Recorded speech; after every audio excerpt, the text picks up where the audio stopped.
Oh shit, I forgot that I used my used my old transition, so now there's ghosts. Hi. Hi Woo! everybody. Let me go back to the fade there. Hi everybody. Welcome to another episode of Philly by Night.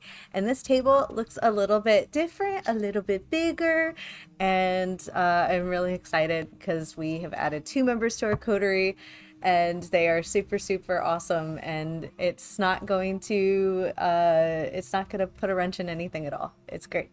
And I would love to introduce everybody, so I'm going to start with everybody telling me who you are, who you are playing, and where we can find you on the internet. And I'm going to go in a circle. We'll start with Chris. Wow, fucking rude. Hey everybody, my name is Chris. I am also Vindorsa1 on Twitch, and everywhere else I'm Tend to My Flames, unless you're on the TTRPG Collective, in which I am the Lord of Hot Dog.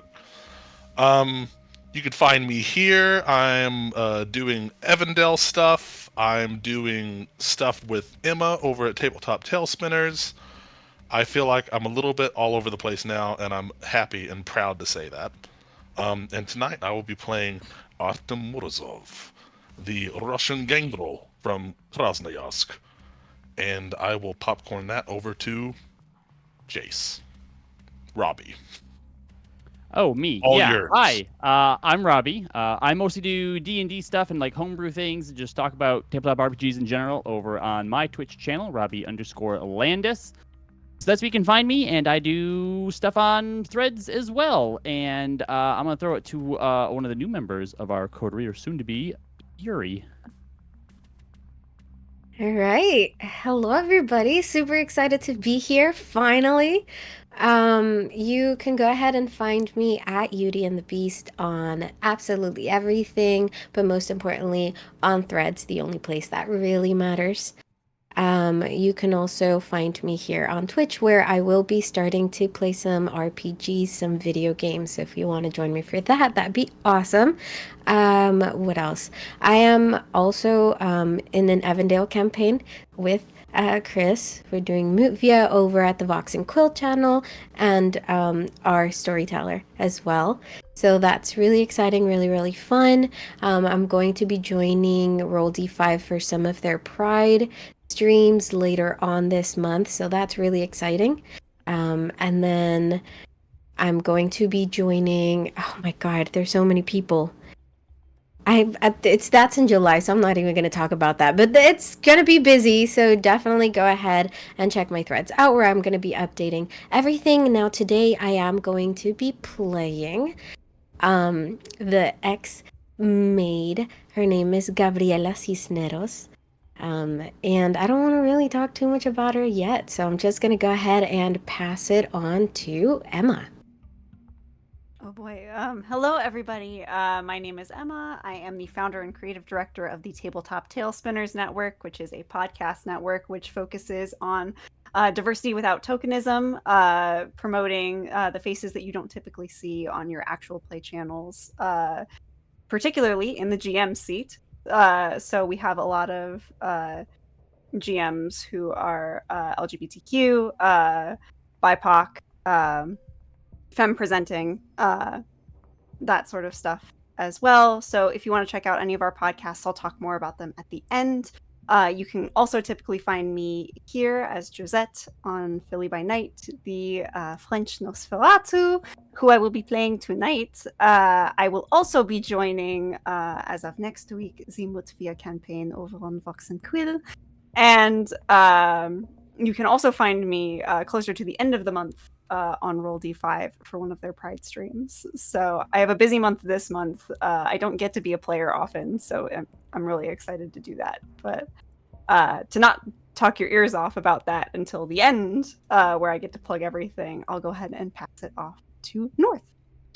Hello, my name is North of 9-1. Today I am playing Miguel Caldinero.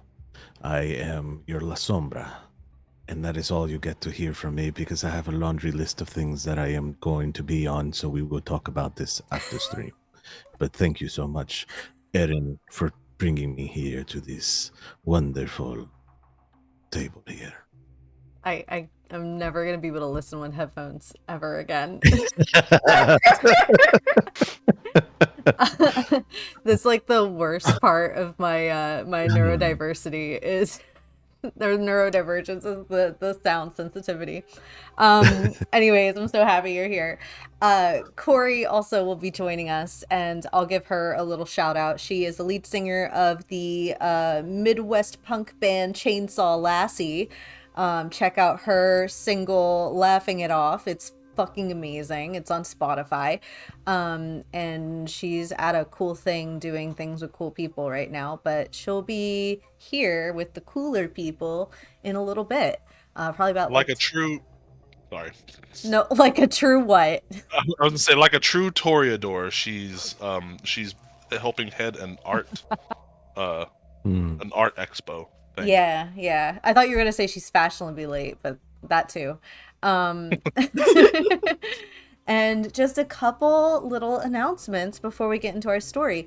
This stream is sponsored by Jody's Dice Farm. They are an ethically sourced and ethically minded company that makes amazing dice. I have them. They are made out of jasmonite, which is a faux stone material. They are sharp and pointy and kind of like matte feeling, and are heavier than plastic but lighter than metal. And she is wonderful. She's very friendly, very conscientious, very mindful, very generous business owner, and we love her. So go to jodysdicefarm.com and get 10% off all your dice by using the code Philly by Night. And we are sponsored during the month of Pride during June with Philadelphia Printworks. This is the shirt that I got from them. Rocking the shirt. And it is going towards the charity that the shirt goes towards, I believe, is I actually don't want to misrepresent, so I'll find it and I'll post it later.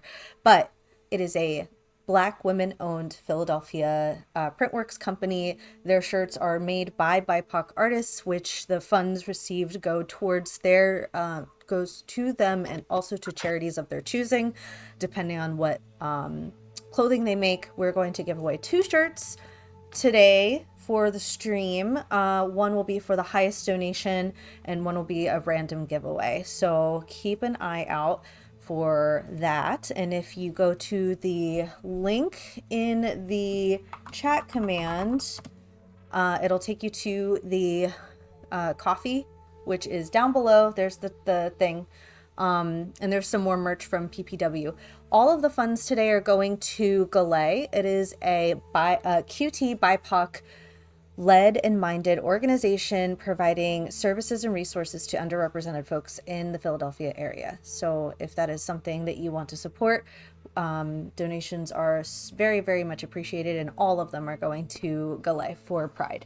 But for the month of June, Philadelphia Printworks is giving 15% off their merch by using the code Philly by Night. Or Philly by Night 15, I think. It'll be down here in just a moment when it recycles through. With that, if you are new here, this is Vampire the Masquerade. It is dark, it is scary, it is graphic, it is violent. There are themes that tiptoe around consent, about grief, about loss, about violence. And although we've negotiated our lines and veils at the table, we continue to do so, and that includes with all of you. So if you are kind of iffy about those themes, this might not be the stream for you. But if you are cool with that, stick around, and we're going to tell a really cool story. Are you all ready to go? I would like to make a request. Hell yeah. What's your request? I cannot see you.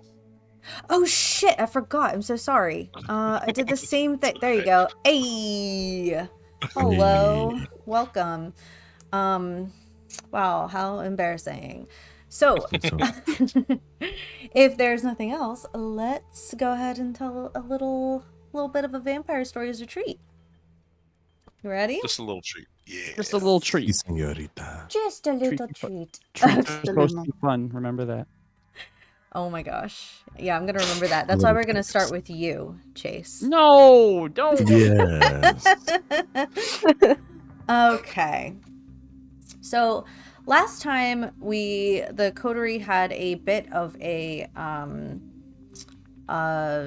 time jump back to the Congress of Vienna, where Chase had discovered that by mixing blood, he somehow was able to, or forced or thrust back in time into a body that was not his own, but was instead a ancestor of Josette. And he also met a very young Artem. And Artem, who is there to support another kindred in the Congress of Vienna, and their meeting kind of rewrote a little bit of their memories of modern knights. And as they all sort of congregated in the attic of Dr. Ephraim Gloom's home, which is the Mutter Museum, by accident, they came to this realization that Chase had stumbled upon something kind of interesting. But what Chase is about to realize is that something interesting came back with him. Something interesting already happened. That's right. Plenty of other interesting things. Do you want to talk about it? No, I want you to paint a picture for me. Yeah. Okay. What's happening to Chase here? So I assume that everybody, once it started to get to be a little late, everybody sort of fucked off and did their thing, returned to their homes.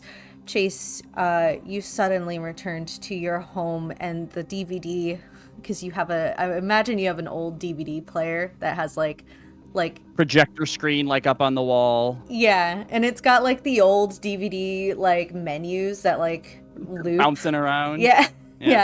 And you come in and I would imagine it's still playing. And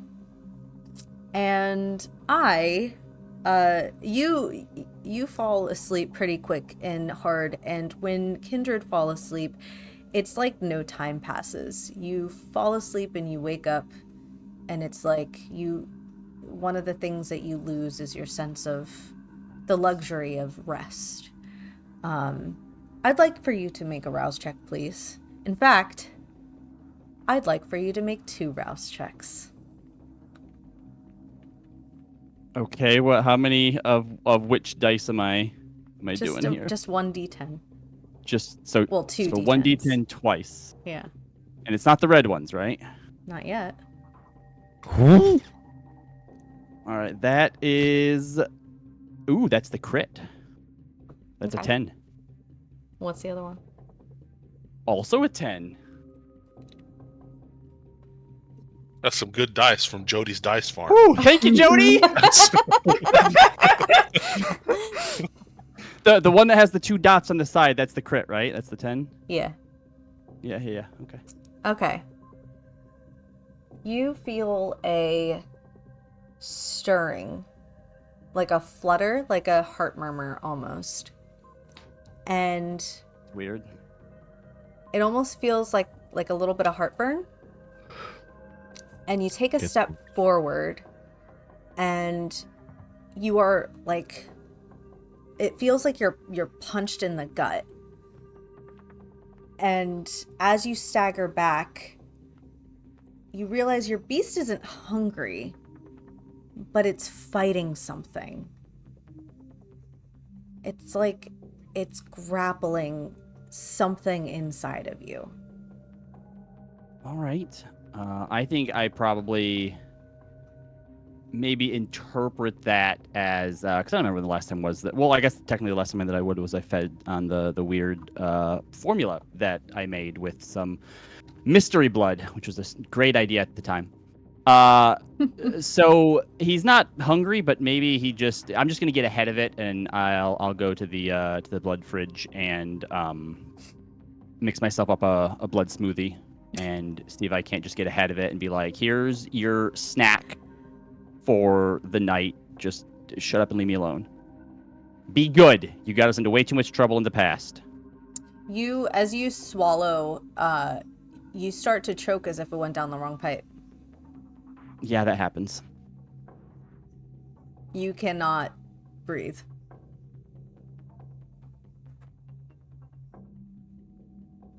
Well, it's not like vampires can breathe anyways, but you are choking. I was gonna question that, but that's fine. You clarified. Okay, he doesn't want that then. I don't know. I just try to ignore it then. Okay. I'd like Is for it you still the day, or is it nighttime yet? It's nighttime. You woke up. Okay. Yeah. I would. Then yeah, he would just go on with his night trying to ignore it. Then I guess. I would love for you to make a composure and awareness roll. And then while you do that, I'm going to jump over to Artem very quickly. Artem, you had been thinking about Chase for a little bit since leaving the attic. You were the one that, you and Rosalind were the one that suffered the restructuring of your mind and your memories.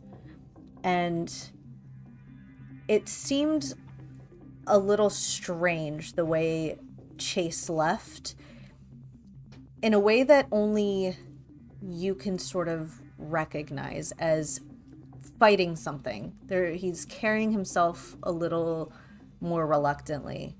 And it's not really something that even Chase recognizes. And when you wake up, you make your rouse check.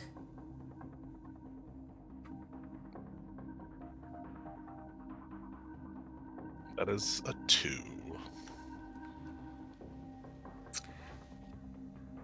I want you to give me a number between 1 and 3. Pick a number? Mm-hmm. 3. You are immediately thrust into blackness.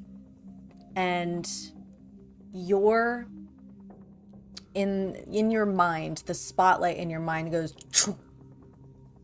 and a triangle-shaped like light comes down over a round table. And through your eyes, you see, you said 2? I said 3. 3. You see to your left and right and across from you 3 shadowy figures. And they are sitting there at this table silently.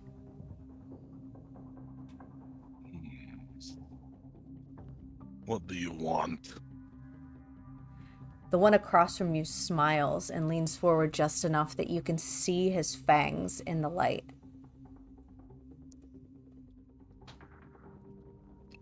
I see you. And when he reaches out and puts his hands on the table, he taps at the wood with his long clawed nails. And the other 2 start to chuckle. Very guttural and calculating. The first one leans in a little further and his eyes start to reflect like a dog.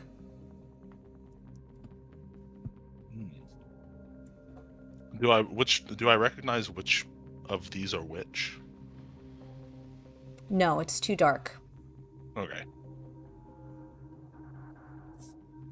Something is not right with your little friend. Well, that much is obvious. We'd like to know what it is. We thought we were the only ones that could do this. And his hands gesture to the table. We do not know that it is this whatsoever. Why am I speaking to you? You were speaking to me because you don't take care of yourself, Artem Morozov. You need to eat. I take plenty care of myself. I planned on eating. Philadelphia is not the same as Russia. Unfortunately, it has gone to the dogs. You will eat, or we will make you eat. I decide when I eat. Not while we are here. And if you don't do it something soon, you'll have to deal with the prince, the sheriff, who knows. Because we will not be clean about it. We shall see. Now let me wake up. Get out of my face. As you wave it around, it's like heavy cigarette smoke, and the vision in front of you disappears. Chase, what did you get on your rouse check? Or on your composure? Assuming there was no red dice in it, I got 3 successes and 2 blank sides. You will have 1 because every kindred starts off with 1 red die, but it's totally fine. So you had. It was also a blank, the red one. Oh, that's totally fine. So 3 successes? Yeah, okay. I'll come back to you. I'm gonna go to Gabriella. Gabriella, you are standing outside of a place that you frequent. Can you describe where you live and play?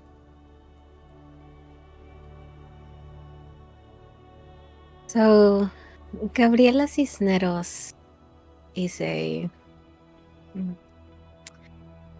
person who does not really have a place of her own due to a couple of things that happened. And the fact that she cannot stay in one place for too long.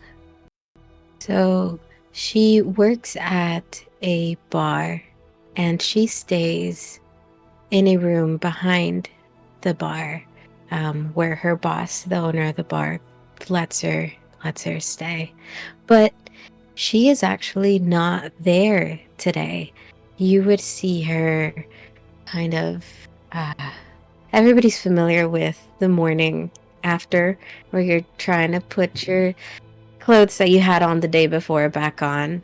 And she's walking out of a really fancy looking apartment building, just trying to tie her shoes, and she puts on her jacket again, and walks back to the bar. So she clearly did not spend the night at her place. And your sire is his name's Jonas? Oh, not your sire. You're the owner of the bar. Yes, Jonas. So Jonas owns the bar. He saw her roaming around. She was kind of looking for a job, as she has bartending experience. And so he told her that, she could have the job. She asked if he knew of any like cheap places to kind of stay around the area. And that's when he offered to let her stay in like the back room of the bar while she figured it out. So she walks back to the bar where Jonah doesn't actually stay there anymore. He used to, right? But now the room's empty for her. He's moved on to better things. And so he would not be at the bar. But he is your typical kind of, the type of man that you look at him and you're like, he would have been a really good lumberjack. Kind of like that. Mm-hmm. He kind of like is he has like a cigarette pack that he had just bought, and he's kind of smacking it to get, like I don't even know why people do that. I think it's to even it out, but whatever. He knows why he does it, because he smokes cigarettes, and he's smacking it against his hand and notices you seem a little. How are you feeling? Actually, do your rouse check and also tell me how you're feeling. All right, so what do I roll? Just 1d10. You're gonna have to be. Oh, You're that's gonna have to okay. be Yeah. telling me a black one. Yeah, it doesn't matter. This is just to your wake up call kind of thing, and it's to see if you get a little hungrier before you start your day. It is the cross without the dots Okay, so it's a or success. the stars. So that's good. That means that your beast is kind of sated. So all of your rolls for until I have you do another rouse check are going to be one red dot or one red die and the rest black. And if you fail or crit succeed on a red die, then something extra spicy happens. So tell me how you've been feeling these nights.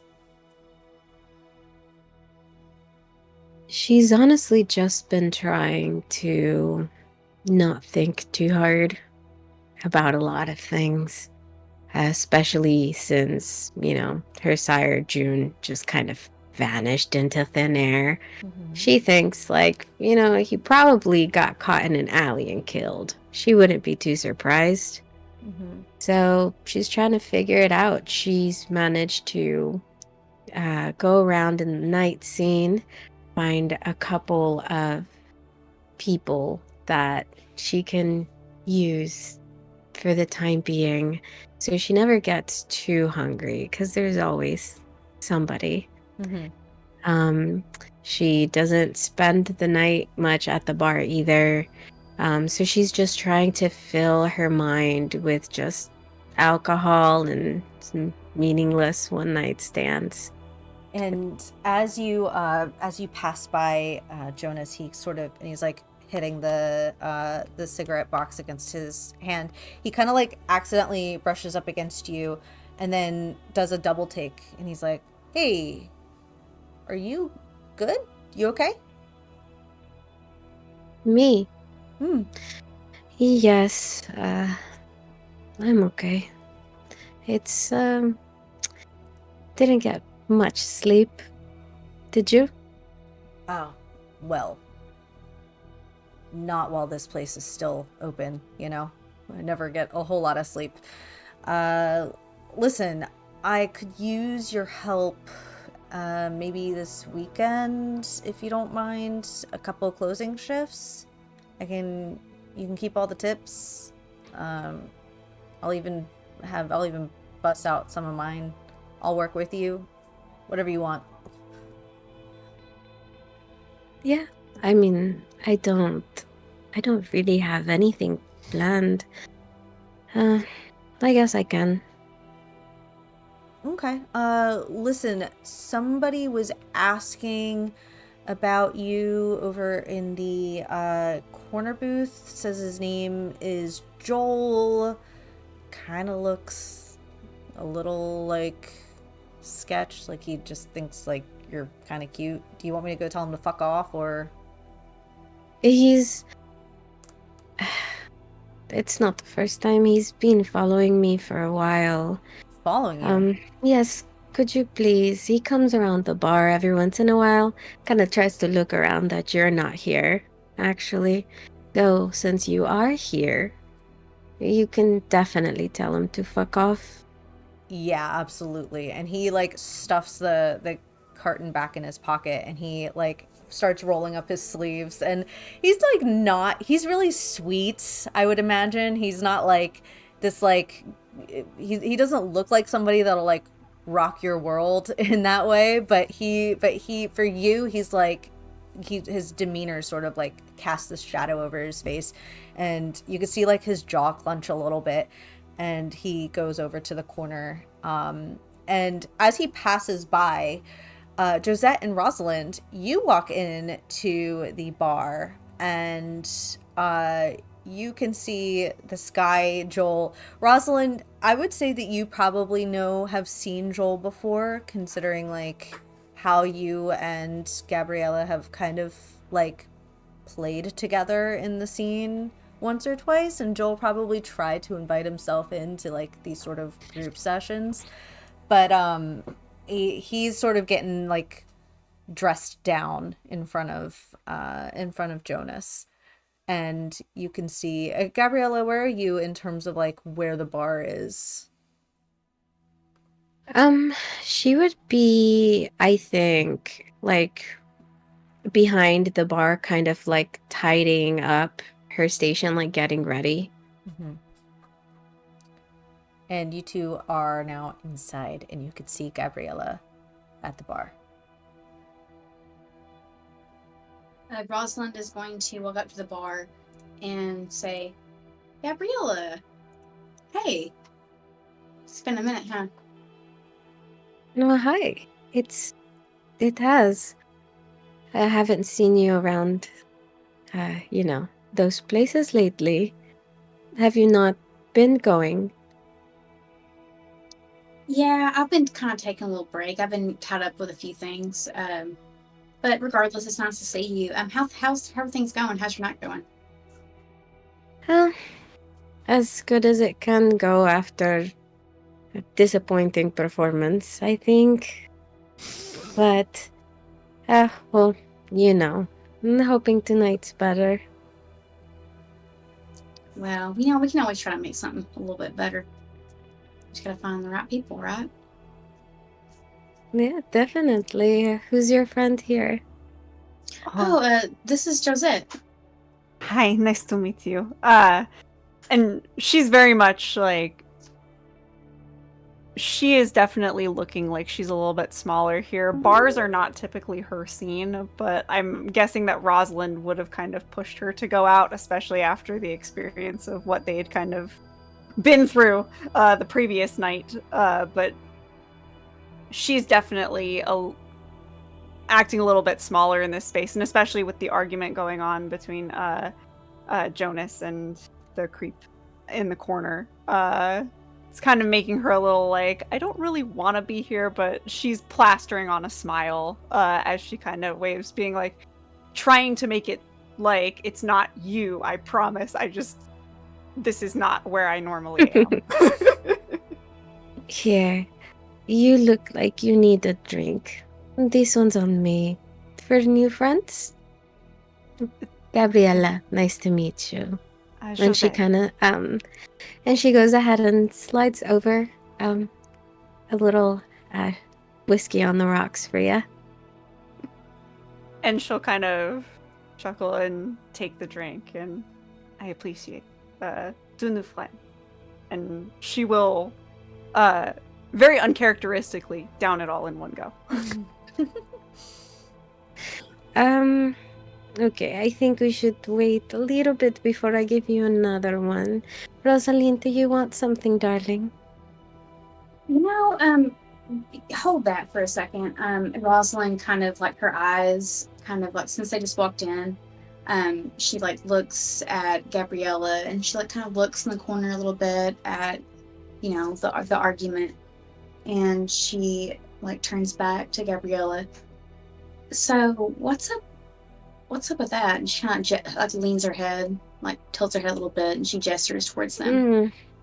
Him. I get them sometimes. He's been coming around the bar, especially when Jonas isn't here. Quite pestering, actually. So they're bothering you? So they're bothering you, huh? Not much bothering me. Think like a fly, a mosquito. Just trying to wave him away. He'll go away eventually. Not, can't do any real harm. Tried to play with him. He's quite boring. But would it make your night better if they were gone? I guess it would depend how. Maybe we can make it a little less boring. No, I do have my ways, especially for friends like you, Gabriella. Oh, I remember why I like you so much. I mean, we do what we can do, right? But I want you to save your drink, that drink for me. Of course. And I kind of want to go over here. And as Rosalind turns, she like does a little wink at Gabriella, and she like kind of like she has a little sauntering walk. And as she's like going towards Jonas, She like flips her hair back, and she's acting like she's like really dumb.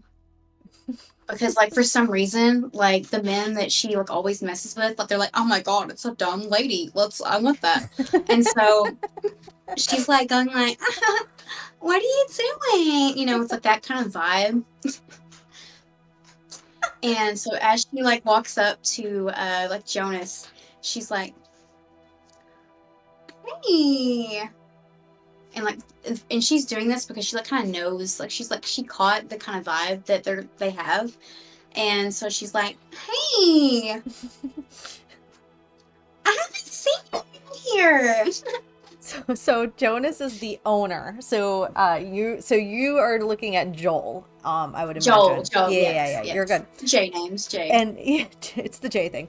It's the So Joel is like, he was about to like say something to Jonas, and then he like gestures towards Rosalind. He's like, see, I told you.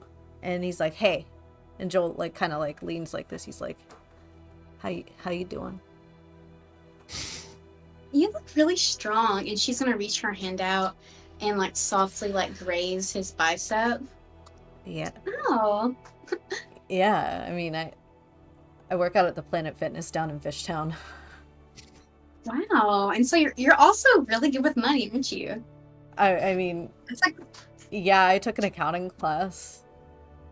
I'm so proud of you. Oh, thank you. My mom never tells me that, so this is nice. So what are you doing here? Gabriella. I'm here to drink and also say hi to Gabriella. Oh. Well, so you're already okay. And like she kind of like Rosalind kind of looks like she's putting on a show. Like she's like really upset because she's acting like she's like so interested in Joel because she saw him like in the corner and she like walked up to him, and so she's trying to put like, oh, so, oh, okay, so I can leave you alone. You know, it doesn't really mean anything if sorry. I'm friends with Gabriella. You are? Can you get me to can you get I really really admire her. And Jonas is kind of like rolling his eyes, and he has his hands crossed in front of him, and he's like, listen. And I think you probably have talked to Jonas a couple times, and he's like, listen, Rosie, I'm gonna fucking throw this guy out, okay? Okay. Well, I can talk to her, but I need you to do me a favor first. Yeah. Anything. Okay, and so at this moment, Rosalind is going to use her irresistible voice. Uh-huh.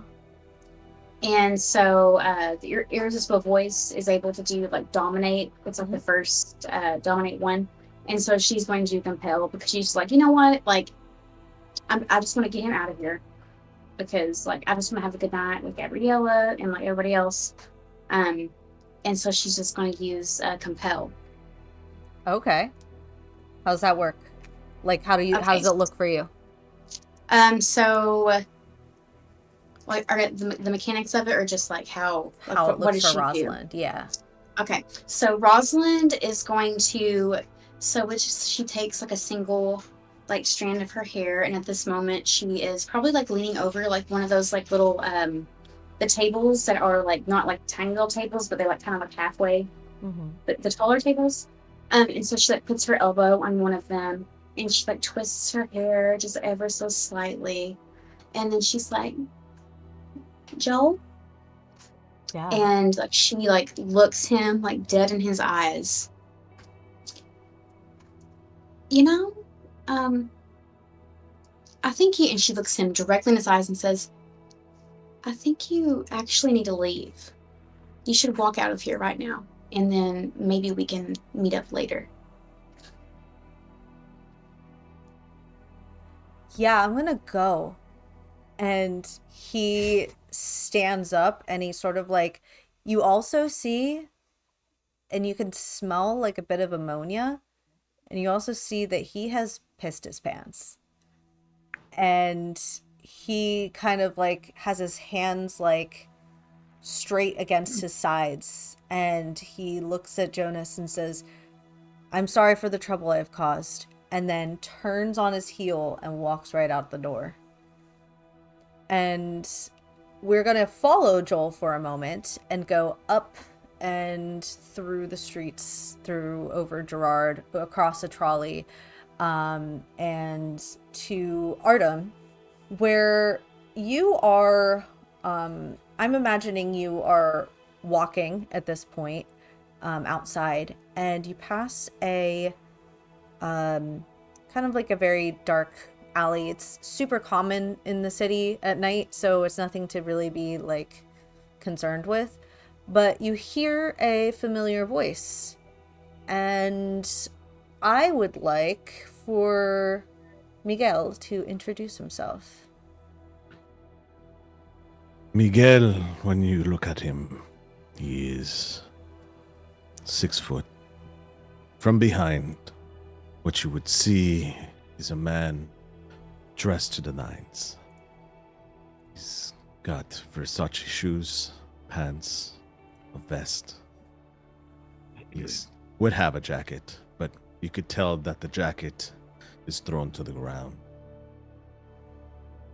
What's he looking at? You are looking right at Artem's profile as he passes by the dark alley that you are hiding in. He whistles towards Artem. I can't whistle, so he's going to pretend that you hear a high-pitched whistle.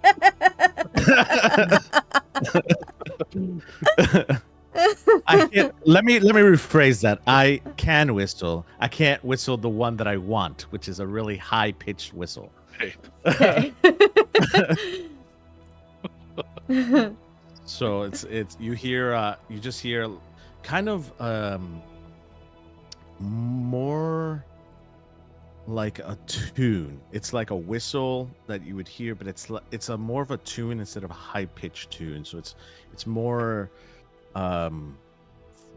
flamenco-esque, if that makes sense. Flamenco-esque whistle. That's fucking talent, dude. I feel like I would know that whistle anywhere. You would know it anywhere. That's why it's like a, I can't do it, but it's more of like it's a tune, it's a song more than an actual like ear piecing like what was that type of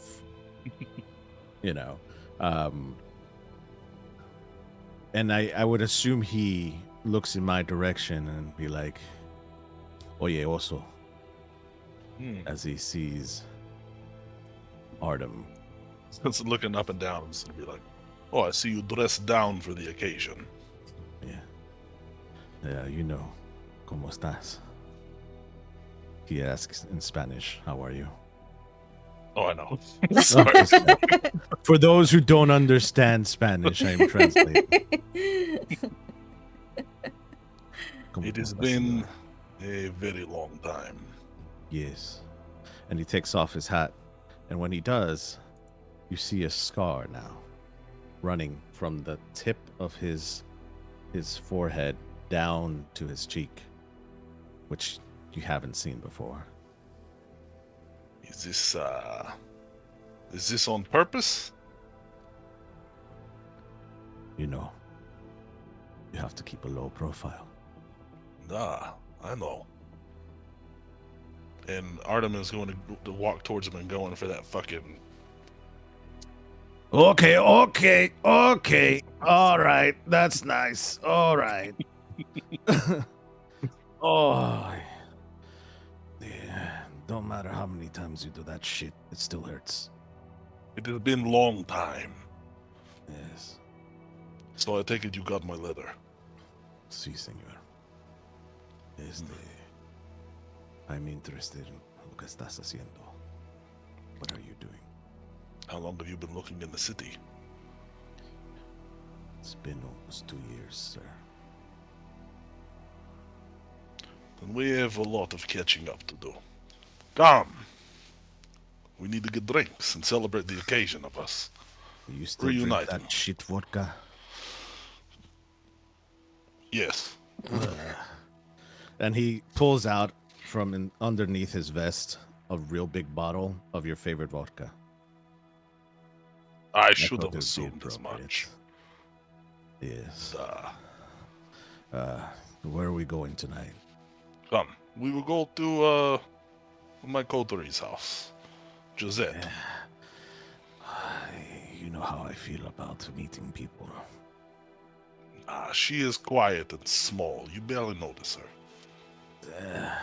The coterie means more than one. Who else is there? But it'll just be her there for now. The girls, they went out. Oh wait, no, Josette is out with Rosalind. Never mind. We'll just go to her place anyways. Is there... ¿A dónde vamos, señor? Where are we going? Vamos para la casa. ¿Para dónde vamos? It is a Al house. restaurante, al bar. ¿Para dónde? This thing is But- going to not drink itself. But now that you say something, I am a little bit parched. And I have to take care of this soon. Take care of what? The thirst, my friend. It is... Do you want me to take care of that for you? I have plenty of people.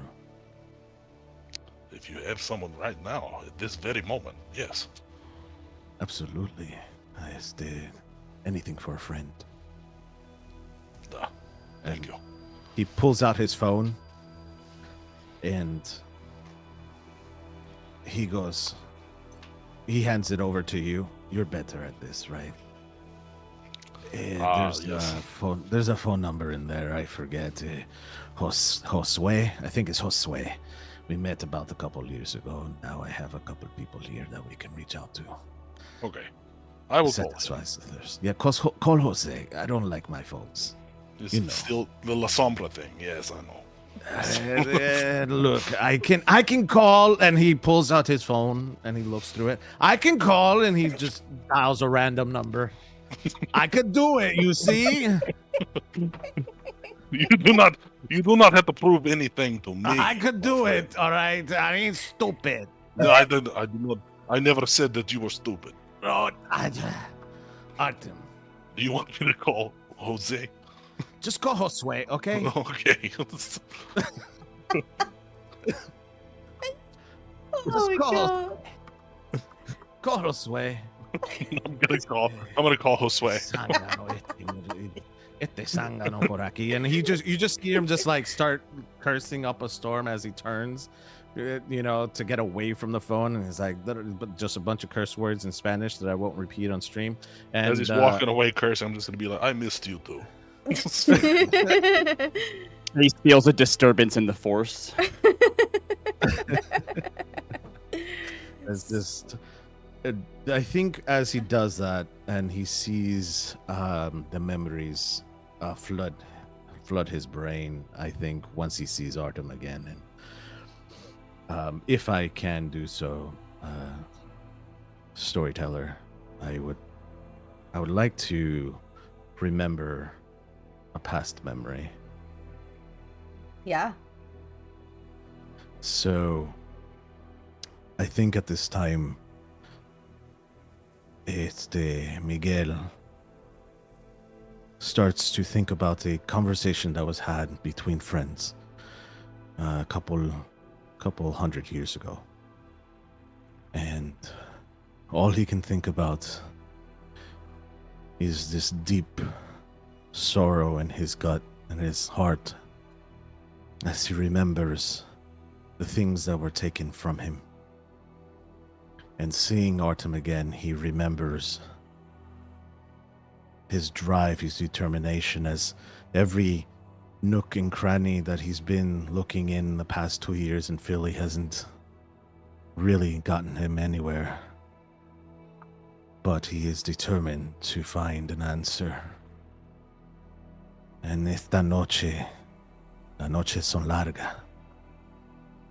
The night is long, but the day will come where justice will come swifter And he remembers these words that he spread to a friend a couple 100 years ago as he turned to Artem and he says, "Have you got in contact with Josue yet?"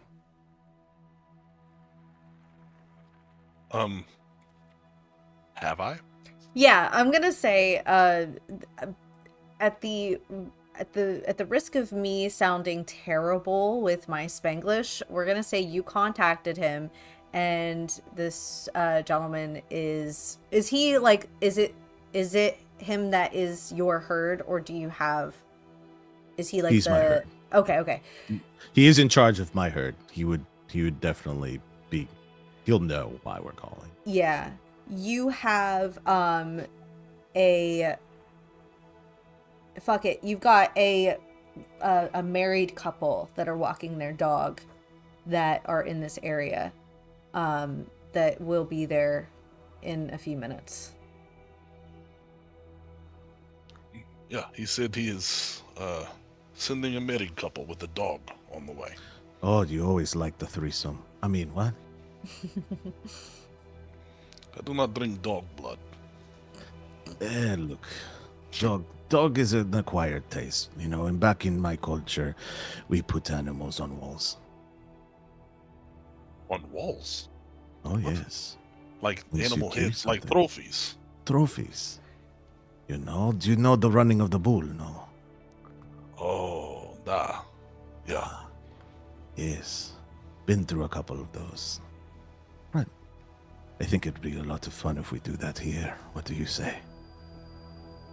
Run bulls. Is this metaphor right now? Oh, yes, it is metaphor, Artem. Okay. This is It's metaphor, Artem. You not to go, where are you going to find the bull, Artem? well, it's, you know, Do you grab it by the cojones? I grab it by whatever is closest to me. Oh, Artem, me vas a dar un dolor cabeza, muchacho. A nice married couple walks around with their dog. It's a little like a Dalmatian, a young Dalmatian, and the wife sort of like takes the leash and unrolls it and gives it to her husband, and says, "Stay." And both she and the husband don't move. This is some sort of dynamic that we're looking at. And the wife comes down the alley. And as she presents her neck to Artem, we are going to hard cut to Chase. You are about to leave your house, and you have your phone open to give Josette a call. And as you look up and you you just happen to pass by the mirror on the wall in your hallway, and out of the corner of your eye you see Francois. Just a flash. Turn and look directly into the mirror. It's gone. Oh.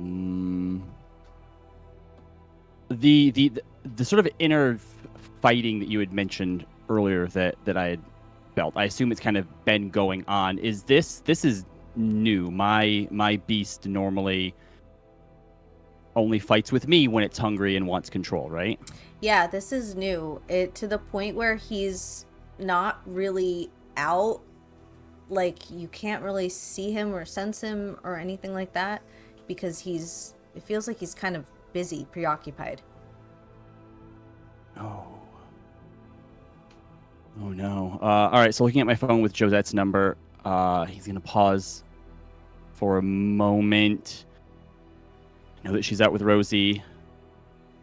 I know that Artem doesn't have any friends, and is going to dial Artem instead. And Artem, as the woman kind of presents her neck to you, and you see the pulse, and it's almost like you can hear it in time with how it's like thumping. And as soon as your fangs just barely touch her skin, and your phone vibrates. What? Shut up. I grabbed the phone. I grabbed the phone. Are you gonna answer it? I'm gonna answer it. Okay, cool. And I will continue feeding. Mm-hmm. ¿Quién es esto? Hello, Artem? He's busy right now. Who's this? That is the question that I have. Chase. I'm part of his squad. Artem doesn't have friends. Neither do you. And he clicks. Calls Josette. Josette immediately picks up the phone. Hello? Artem might be in trouble. What do you mean? I just called him. He didn't answer, and the person on the other side had like major daddy energy, and then hung up on me. And Artem doesn't have any friends, so who would be answering his phone and then not letting him talk? What did he say? I asked him who it was. He asked who I was. I said I was part of the squad, and then asked him who he was. And then he said that I don't have any friends, which he doesn't know that. There's no way he doesn't. It doesn't matter. Point is, he hung up on me, and Artem only hangs out with us. Okay. And as she's talking, she's getting up from the bar, sort of looking at Rosalind, who hopefully has embarrassed this man by this point, and Josette kind of smirks as he walks out, and then it's I will get Rosalind and we will figure this out. Is there any way you can track his phone? Yes, I'm already tracking his phone. I got to find my phone. I know where all your phones are at all time. Don't worry about it. Okay, that's concerning, but not the problem right now. Send me some sort of place to meet you. I will send the location to Rosie. I know how you are with these things. Okay, perfect. Thank you. Be careful. Don't go close. We'll meet away from it in case this kindred is dangerous. If he chased, if Artem's date, yes, okay, no, sure, I won't. I'll stay away. Okay, goodbye. And as Rosalind is walking over, yeah, your phones are already probably blowing up with she pulls her phone out. What is this? Artem, danger, come quick. Artem might be in trouble. We need to leave now. Maintenant. Trouble? Yes. Apparently some stranger answered his phone. And well, let's go. Yes. And then she starts walking out before you even start walking out. She's ready. She's let's go. Okay. And she's gonna look at Gabriella and be it was so nice to meet you. Thank you so much for the drink. Hopefully when I come back we will be more focused. I will have them here for you. Jonas is standing next to you guys awkwardly, listening to this whole thing, and he kind of looks at Gabriella and then you, Josette, and he says, Gabriella, you could go with your friends if you want to. I'm fine here. It's kind of dead anyways. Plus, that fucker It sounds like there is trouble. I It sounds like there is trouble, and honestly, I do like me some trouble, if you don't mind. Oh, I don't mind at all. And she kind of looks to Rosalind, because Josette doesn't know Gabriella, but she trusts Rosalind, and if Rosalind trusts Gabriella, then she will trust that bringing Gabriella with them is a good idea. Rosalind just looks at Josette, and then she looks at Gabriella, and she is just let's fucking go. Good. Hopefully you can fight. And she probably learned that from things. Robbie's videos. She's I've seen some memes. I've seen some TikToks. Let's fucking go.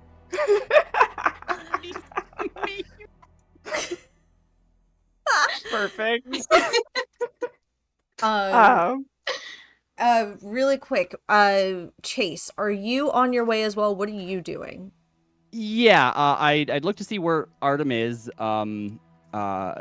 Is it within walking distance? Yeah, everything's within walking distance, unless Yeah, you're going to perfect. West Philly. Then yeah. Then he'd head in that direction. I mean, he'd be able to see that it's out on the street. Not like, in a warehouse somewhere or in like a ditch somewhere. So I think he'd try to get eyes at least. Yeah. I'm gonna go ahead and say you at least have potentially a more traditional Nosferatu connection, whether it's Dr. Gloom or somebody that Josette knows that kind of has like more, who is interested in how interested you are in technology. Okay. So you kind of have a little bit more of an inside, not enough to like be a dot in like an extra dot in technology, but enough to have like a little bit of an advantage of how to get to through CCTV and stuff like that. I have 4 dots and whatever the specialty thing is in it. So yeah, you don't need another one. You're okay. I mean, I'll take one if you're giving it out. Listen, you're being spoiled now because I gave you so much already, like earlier. 1 dot in a brawl. All right. Anyway, yeah. All right. Yeah, I'm looking for Artem. I gotta find him. Yeah. I'm gonna say for comedic timing, you're gonna end up first finding them, and then the girls are gonna end up finding them. So I'm gonna go back to Artem and Miguel, and then Chase whenever you feel like it's an appropriate time for you to show up, and then the rest of you after that. So Artem, you go back to feeding on this wife, and she's in it to win it. This is somebody who probably gets paid to make sounds on the phone for people. She is theatrical, she is confident, she is serving, she is giving, she is taking. Artem is made very uncomfortable by the sounds. For sure. And I would If she does that, I'll stop and be like, please don't do that. I'll edge her on. Please keep going. Sigue. Keep going. I'm gonna say, just because it's Artem, that you managed to weirdly make eye contact with the husband, almost like a dog pooping in the yard, and you see, like, he just sees the glowing red eyes from the alley. yeah. And the wife, she could kind of like, she looks over and she sees her husband looking, and she just gets, her body heat just fucking spikes. Oh, this is one of these situations then. Okay. Fucking... Yeah. And you're gonna slake one hunger? I'm gonna slake If you do how 2, much? she dies. Okay, it's just 1, yeah. Yeah, you Sure, can't just get one. rid of, like, you cannot, and this is also for Yuri, if you get rid of all of your hunger dice, you've killed somebody. So just be aware of that. So careful. So you were at 2, so you want to go back down to 1? Yes. Okay. And yeah, so you finally pull out and Artem is not a consensualist, he's a hunter. So it's like the whole thing is awkward for him, so he's just like he doesn't know how to react. Did you lick the wound closed? Yeah. Okay, Yeah. good. Okay. And she sort of is like the end of like When Harry Met Sally, when she's like Stop.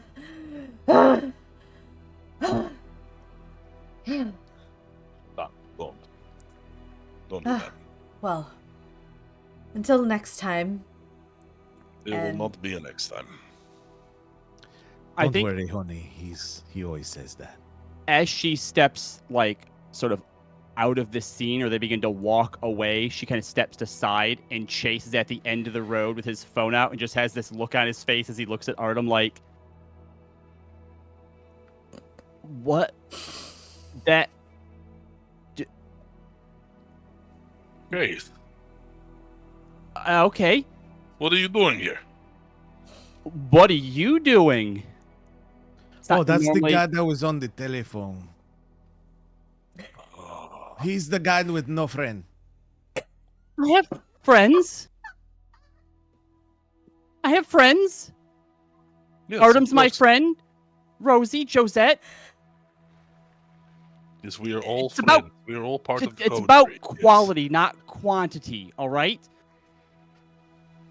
Oh, I need to call the girls. 1 sec. He's gonna How text did you back. find me? Found Artem. He's fine.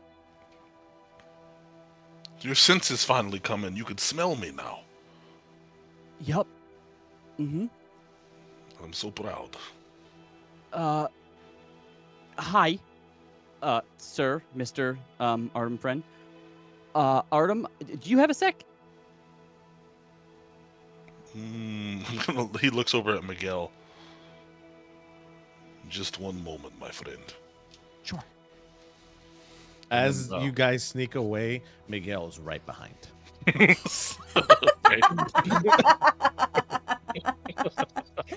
Do you make yourself known? Absolutely. Yeah.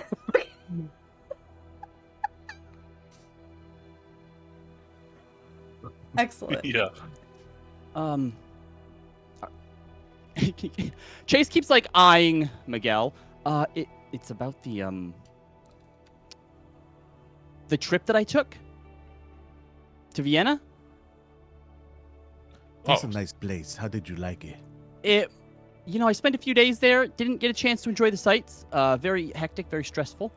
I'm sorry. I wasn't towards me. Artem, I walk away.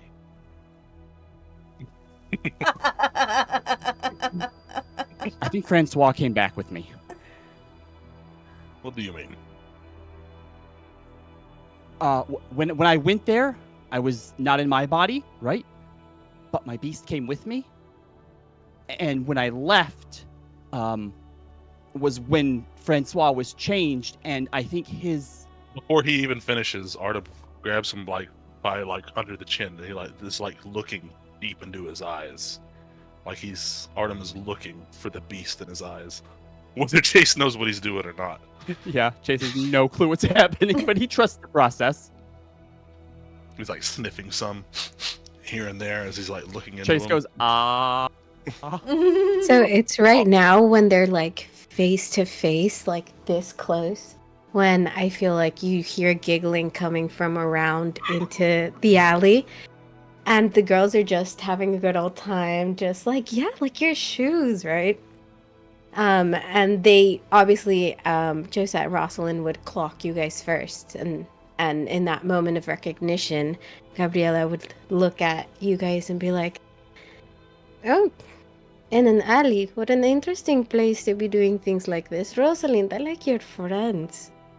They seem fun. Who's And I that? think- Though. Who's what?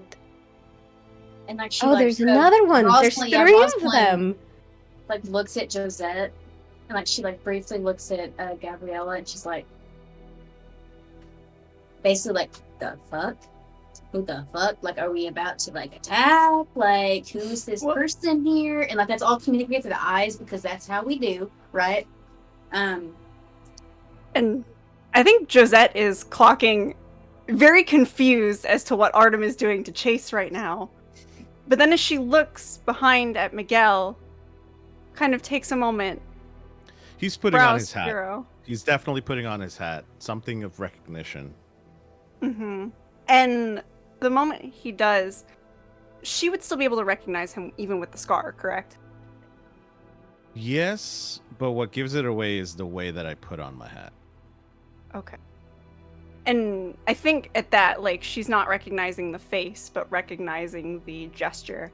And she goes, Moncolibly? Oh, señorita. ¿Cómo estás, pequeñita? What are you doing here? I am on business. But it's always a pleasure to see you, señorita. It's been quite a long time. I didn't know you two knew each other. Autumn, what are you doing? Artem is tuning everyone else out. He's sensing for the beast. Got it. I think realizing that, she'll turn back to Miguel. we'll talk about that later. And she'll turn back to Rosalind and Gabriella. Don't worry, he's a friend. You know, Sure, Chase, hope so. Chase, are you all right? Artem, am I all right? Josette, he said he no have no friend. I said I have What- 3 friends. My Chase- English no very good looking, okay?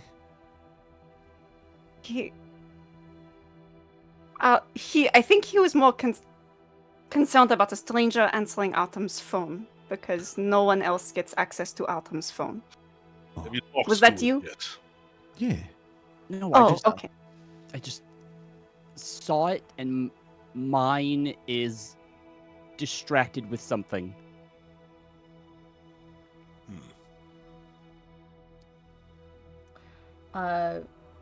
Roll, Artem, resolve plus animalism, and Chase roll composure and subterfuge. Resolve plus animalism. Mm-hmm. Oh, Do you have animalism? That's what Sense the Beast is. And one of Oh, I these guess I didn't- dice should No, be a hunger don't. dice, right? My bad. I'll let you do it anyways. I'll make it work. You don't have Okay. animalism though, so do resolve. Do straight resolve. All right. And Aaron, should one of these dice be a hunger dice? Yeah, yours is a 1 hunger. Oh. No. You have 2 hunger dice. Oh. And you're rolling I'm rolling composure 4. and subterfuge. Yeah. I did roll 3 successes. Holy shit. I have 1 success. It's a hunger success, if that matters. Okay. Just a regular success? Yep. Okay.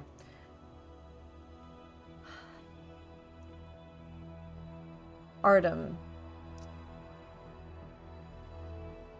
As you look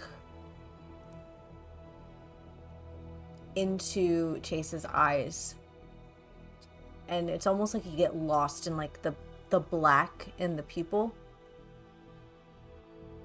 and you see a crackling of an old fireplace, one that you just very recently visited, and you hear in your head the warped voices of changing memories from the night before.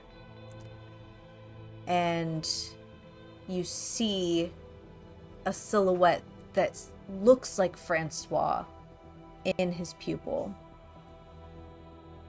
And then you see your own reflection, and behind either shoulder is Francois, and what you can only surmise is Chase's beast behind you. And before you even are able to look, you feel 2 hands on either of your shoulder, like phantom hands, grip and dig their claws into you.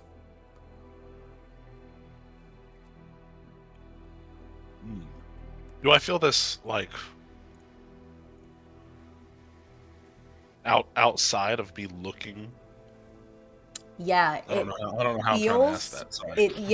It feels, it looks real in the reflection, and it feels like a dream. So like it feels like if you were to get clawed in your dreams, like that sort of like delayed pain, but it looks very real in the reflection of his eyes. As that happened, I'm gonna let go of his face. You did. You are right. Cool. Great. All right. It was nice to meet you. He points to Miguel. And you, Miss Lady. And he'll just start walking back home. Chase. Why are you leaving? Bye. We're in an alley. Yeah. Chase, you gotta get used to the alley. We're just gonna hang out. Yeah, why not? It's what happens. We We can go should- back to my house. We should go back to Josette's house. Okay. Walk with the group, Chase. Jeez. Okay. Yeah. Mm-hmm. Artem, is this... And he just gestures. This is my coterie, except for that. I don't know who are you? Oh, this is Gabriella. Sorry, yeah, sorry. Oh, that was too I funny. love Just this. straight up. I love this top. This top row is all Mutvia too, so it's like all familiar. Wow, we don't actually know each It's fine. So Gabriella, like the Gabriella you've told me about. When you go out on your party nights and all. Hello. I am. Rosalind. You can call me one of Gabriella's. One of Rosalind's play friends, playmates, whatever you want. Oh, Gabriela Cisneros. I think that I would know Cisneros, señorita. playmates. Mucho gusto. Mucho gusto. It's nice to meet you. And he extends his hand as he bows his face towards the ground. She gives it to you. He gives a light kiss to the hand. I like this one. Un placer. Placer es mío. But you, and she points at Chase, you look like you could use a drink. You can go back to the bar if you want. I might be able to talk Jonas into getting you a private room. Are you old enough to drink? I can't tell. It's so hard. I'm no older than you look. Okay. And I tried earlier and they didn't want it. She's What are not you, talking 17? about. Your I don't. little friend is a little 24? strange. Oh, he's cute. He's a little adorable, isn't he? Here, I'll get you a drink. It's okay. And she just kind of puts her hand, like her arm around his, and just like, yes, I'll get us a room and some drinks. More than one of you looks like you need it. And she looks back at Josette. And I think at this, Josette is a little tenser. And she's gonna look at Gabriella, kind of like look at the arm. I think I have something that will be fine for him at my house. Let's go. And she looks to Miguel.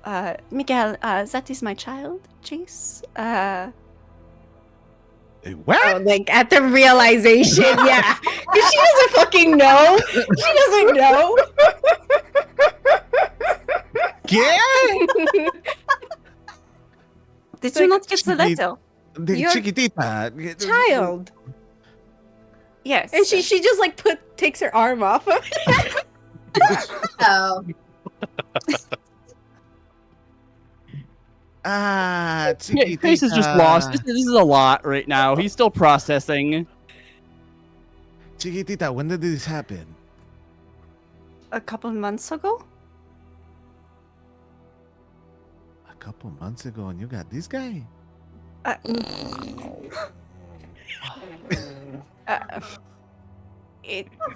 I take it you did Oh, not and he get definitely the says letter. it like loud enough for you to hear it, Chase. Yeah, no, Chase is gonna look like down the street like both ways. Are there any cars coming? Chase is just like, And he means no offense, and he looks to Chase. He goes, "I'm not from around here. I'm a very direct person, and I don't mean no disrespect." Miguel, if I may. Chase, he may look small and frail and What dainty the fuck is happening right now? and pale. Paler than most kindred. Yes, I was going to say the same. But he's very smart. He found you. That's no easy task. Duh. Twice.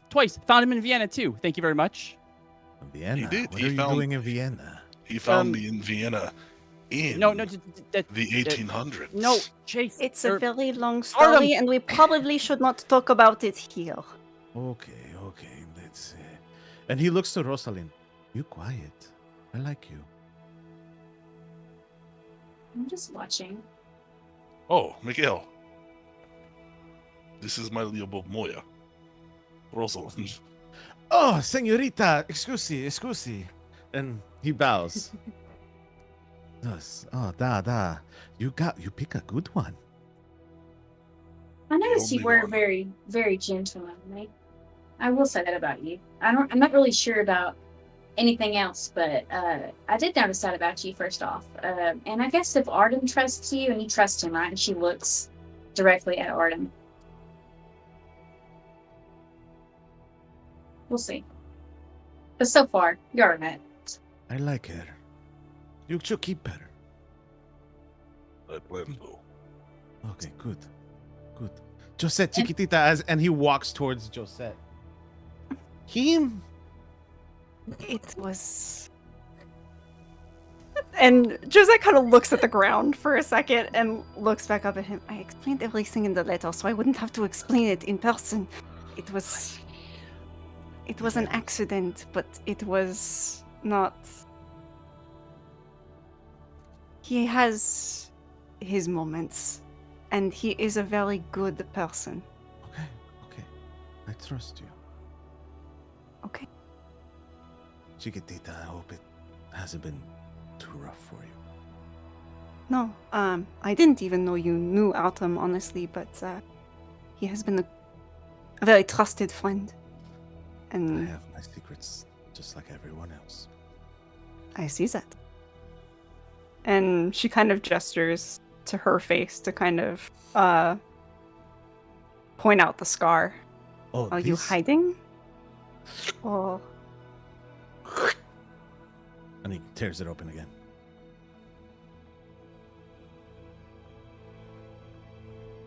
so I take it you don't want to be found. No. Okay.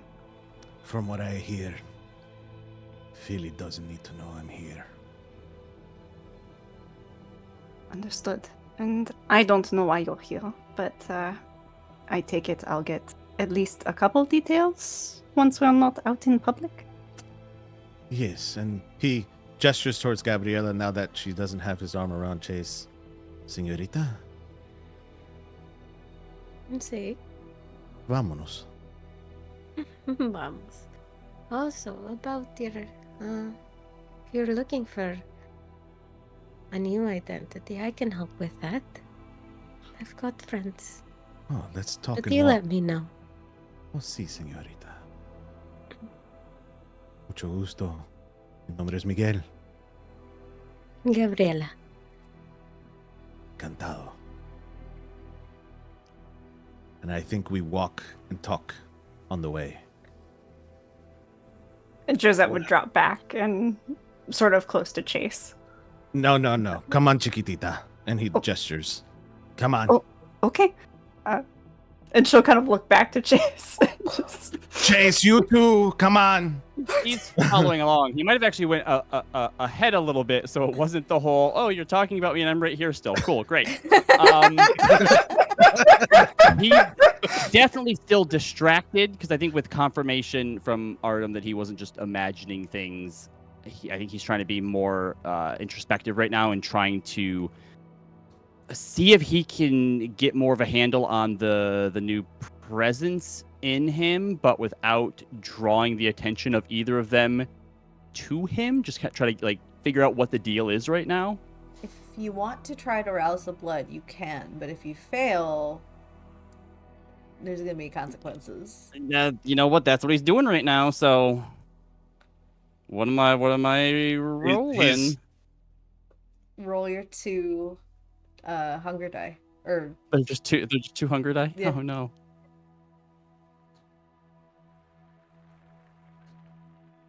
Oh boy. Just 2 regular successes? okay. I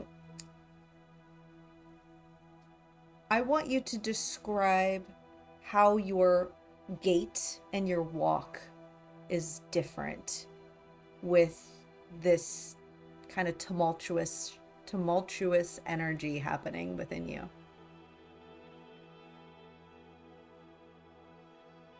I think as he's looking within and trying to get a sense or an idea of what these 2 beasts inside him are doing, how they're trying to, or what they're trying to vie for, because I'm the one who's in control right now, but they're still fighting each other. I think it doesn't look like chaos, because without the 2 beasts, or without any beast harassing his psyche right now, it's kind of a weird calmness on the outside, and so he's just kind of walking a bit ahead and looks like he's just completely out of it, and probably coming to any crosswalks or anything. If there is anything coming, someone should probably be careful to pull him out of the way, or he might just walk into traffic, as he's not really paying attention to anything external right now. I will pull him out of traffic as he's like walking to a crosswalk. I'm just gonna be like, you have to pay attention. And doesn't even register that you've pulled him out of the way of anything. Start snapping in front of you and kind of smacks your face just a little bit. Hey! Can I ask what it is that they're fighting for right now inside of me, or what I sense with that? Make a I wits. thought you were asking me. Sorry. Make a wits and awareness roll. Okay, that's not bad. I'd say it's actually pretty good. Two red ones, right? Yep. Okay. Okay, that's a crit, a crit and a regular. What are the crits on? Success. One's on a hunger, one's on a not hunger. Okay. The critical success, not sorry, it's not the skull, it's the dagger with 2 dots. Yeah, that's a messy crit, my friend. What? I thought you have to roll the skull thing. Oh boy. No, All right, that's cool. a bestial fail. That's a all right. yeah. That's if you get a 1 on the hunger dice. So that's something bad happens. This is something you get your answer, but it's gonna be spicy. Cool. So is Artem smacking me in the face? Yeah. Okay. Artem Let's smacks fucking do it. you in Let's the go. face. And Artem. No. It's not like Chase. I'm not like fucking laying into him. I'm like, it's like Nope. Yeah, no, you know. it's enough for Chase though. Chase. Yeah. Artem's big fucking hand just kind of pops you, and you weren't expecting it. And you know in the movie Get Out when she says sink, and it's just like that really like that molasses feeling where you just go. It's like that, but backwards. You just get pulled backwards, and you see like a shadowy version of Francois in front of you. His back is to you, and he's got his hands clasped behind his back, just looking out through your eyes. This is supposed to be your perspective, and somehow something else is taking your place. And Artem, as you smack his face, you notice that his head jerks just a little too hard, almost like you did hit him hard. And when it comes back for a moment, until I say, his eyes change color to the light hazel. What color are Chase's eyes? Green. They sort of get muddled, like when you kick up the silt in the water, and it turns into like a murkier brown. And you know those eyes. You've seen them before. And Francois is there looking at you. Oh, I fucking see you now. I think Josette is probably watching next to Miguel and Gabriella as they're talking and like sees Artem smack Chase, has no idea what's happening, and is like, Boya, what are you doing?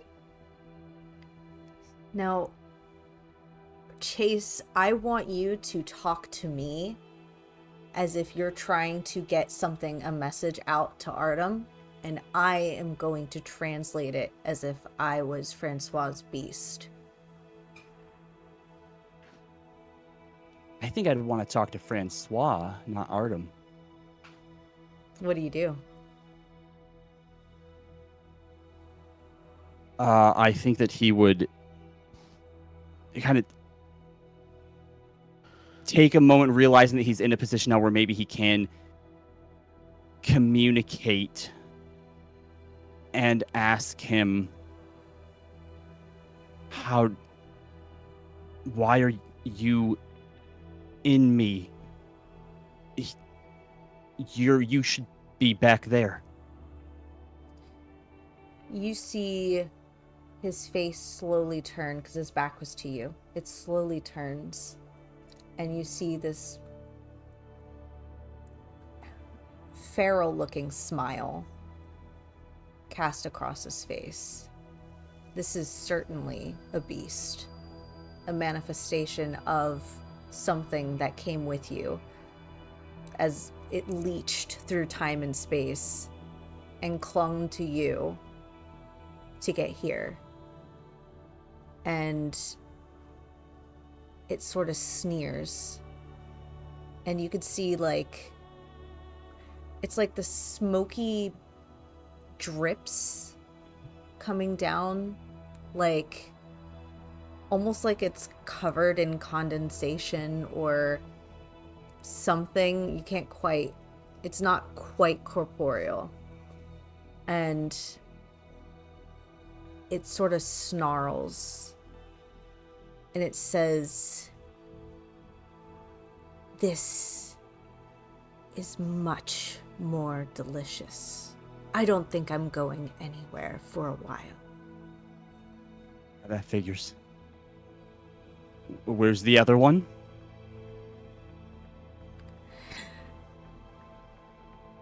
I've taken care of him for now. We both can't be here at the same time. He's not gone forever, though? It depends.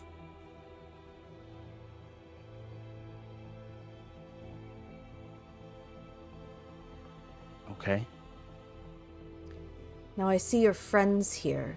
And he turns back to look through, where your eyes are. They look a lot healthier than back then. The food selection was paltry. You're in a lot better of a place now. And if you're more reasonable than the other guy was, I think maybe we can get along.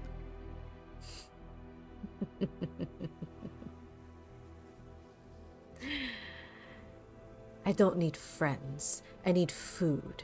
Which one of these are you going to eat first? The one holding you.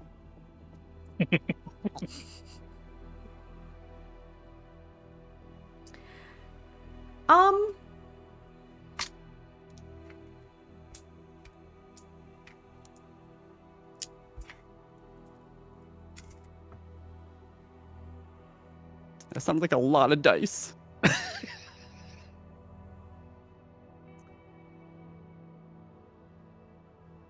He looks at Artem. I would, because of my experience, I would probably recognize the beast taking control.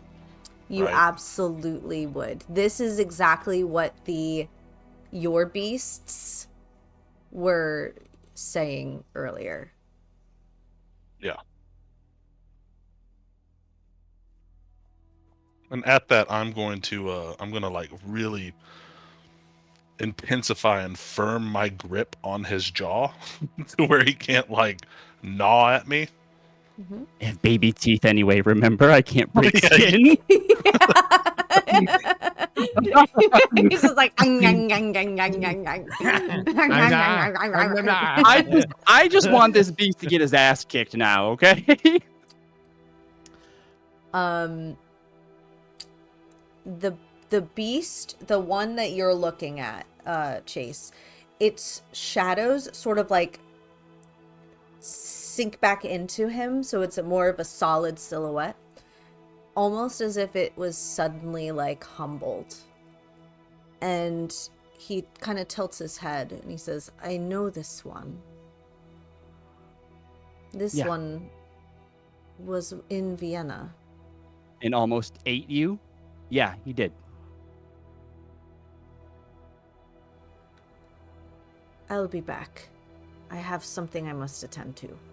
And to where? He sinks down into the ground and you are thrust forward back into your body. I think everyone outside just suddenly, after all of this staring, Chase just goes, to where? As he takes control.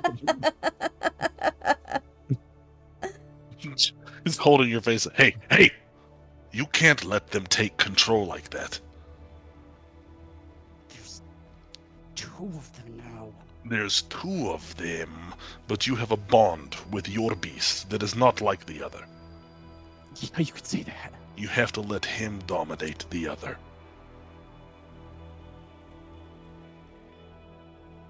He just pulls away. He can't do that without you, though.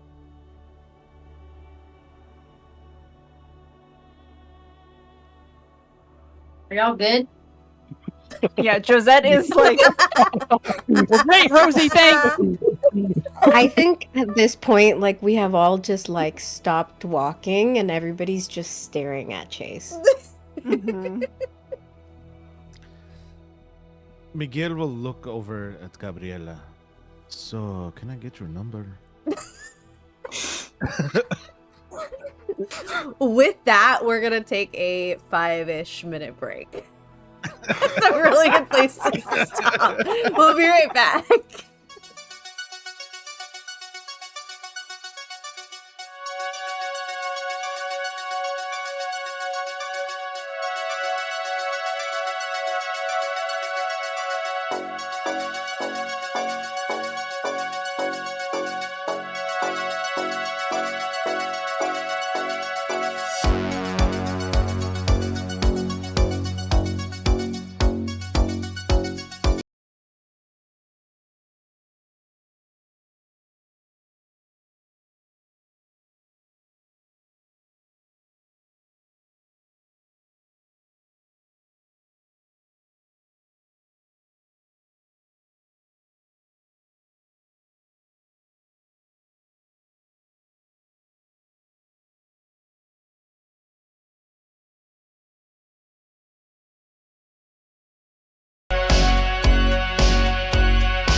Hell yeah, brother.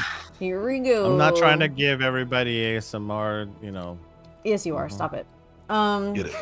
Just fine. Welcome back, everybody. We hope you have your beverage. Here, I could do this too. I could do ASMR too. Ara ara.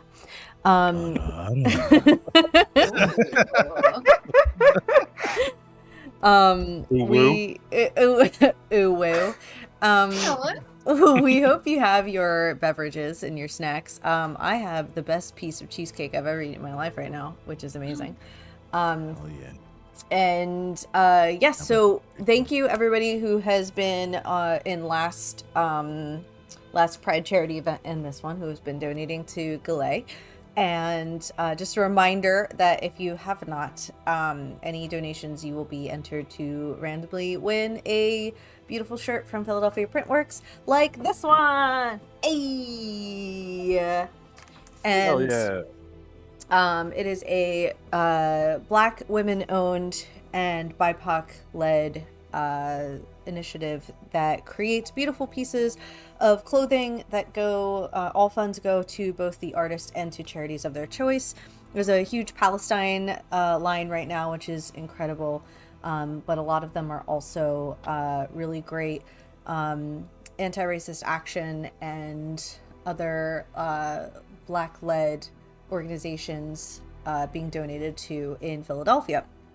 Speaking of organizations in Philadelphia, Galet is a QT BIPOC led and minded organization that serves the underrepresented people in Philadelphia, offering services and resources to those in need, and all the funds will be going to them. So please support, and this is the city of brotherly love, and brother is a gender neutral term here. No gods, no masters, no cops. So, and hail gritty.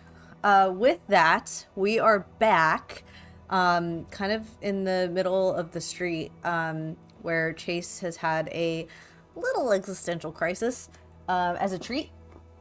And we are on our way back to Josette's. So I will give this world back to you. Chase is going to spend some time just in, looking inside. So he's just going to be distant from people and follow back to Josette's place. I think if Chase, Josette is very much, especially after witnessing that whole thing, like, what the fuck is going on? And I think she's not in a place right now where she's patiently like, oh, how she usually is, where if no one's willing to give her answers, then she's like, okay, that's fine, there's a better time and place. Right now she's a little pissed that, especially with Artem slapping Chase and not knowing why. That was a get his attention slap, not a fucking. I wasn't waylaying into him or anything. Mm-hmm. Oh, she knows, but she doesn't necessarily know why he was doing it. And then the aggressive chin grab on top of that, both in the alley and in that moment, is concerning her. So I think if Chase is kind of distant and not really paying attention, she is going to fall in step with Artem and be like, okay, so someone is going to explain to me what is going on. What is going on? Lenswall's beast came back with him. What? That How? is what is going on. I do not know. He did not commit diablerie in any way, so it is strange. It is very strange. Because I don't even know if Thin Bloods can do that. Well, apparently they can. Okay. So how do we fix this? I do not know that there is a way to fix this, only a way to manage it. And I will show him as best that I can. But it is up to Chase to manage the beasts. Okay. He was struggling with that. Is it? He still hasn't come to terms with his own beast. Exactly. And that's why I worry. Kind of looking over at Chase where he's thinking. Out of the corner of his eye, I think Chase catches Miguel and just goes, "So how do you know my mom, Josette? Josie? How do you friends?" He's in the middle of conversation with Gabriella. This is better than a telenovela. What? Just wondering how you know Artem in Josette.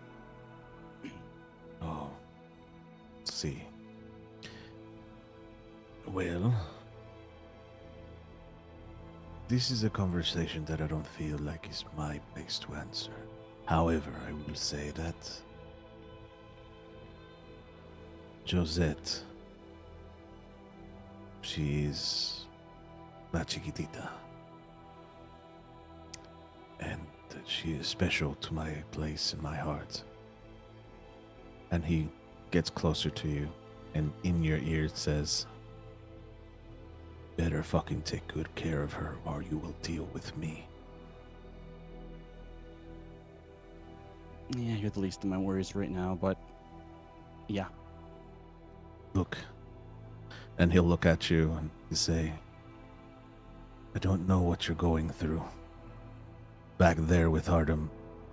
Artem's a big guy. He knows how to take down a lot of things. They call him the Baba Yaga. But I'm going to tell you, if you need help, we are here for you. I don't know you, don't owe you anything. But from one person to another, the only decent thing that I can do is tell you you're not alone. Now go on. Josette is worried." And he looks over to Josette. Who is absolutely worried. And I think she would be a little more comforted by the fact that you're talking to Chase, Miguel. And would relax a little bit. Yes. I think she very much loves you, Chase. Love is something that we don't get to feel very much anymore. And you look young. When was it that you turned? February? Oh, so this happened recently. Yeah. 3 months. 4 months? 3-4 months? How's the hunger? Manageable, usually. Worse since I picked up another passenger. Ha! Yes. Passengers. We all have them in many shapes. Have you tamed your beast?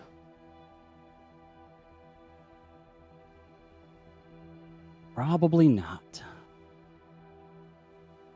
I just try to lock him up and feed him when he wants it. Not a good idea.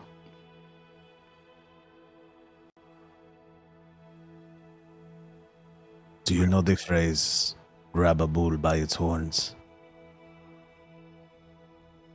That's all I gotta do is just get in there and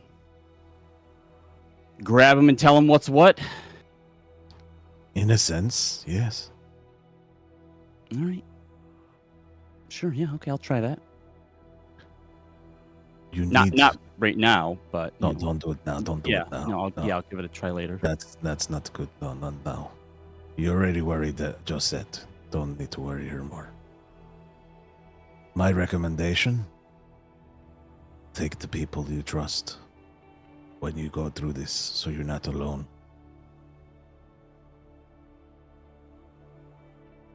The first months are hard. Thanks. No problem. I'm still not your friend, but at least I'm here for you. No, you know what? Well, too bad, because if Josette and Artem trust you, I'm your friend, so... We'll talk about it. I can be your friend, too, if you want. Look over to Gabby. Don't look at her.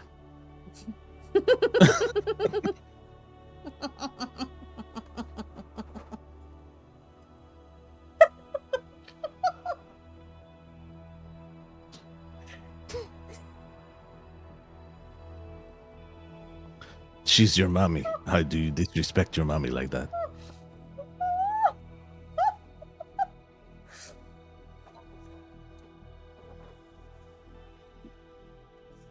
Chase is confused. He'll just walk away. You say Chase is confused, like Elmo. No, but he has the look that I think Miguel can easily tell. Like Chase is having trouble figuring him out. Miguel is, and I want to preface this. Miguel, as much as he is not trying to dig into Chase. He's genuinely trying to help Chase, and the way that he believes he can. So he's very direct with his answers. And yes, us as players, I'm dying inside. But I promise you, Miguel is trying. He's honest to God, trying to help him and being like trying to get him to focus on what's important and it's in front of him, which is his family.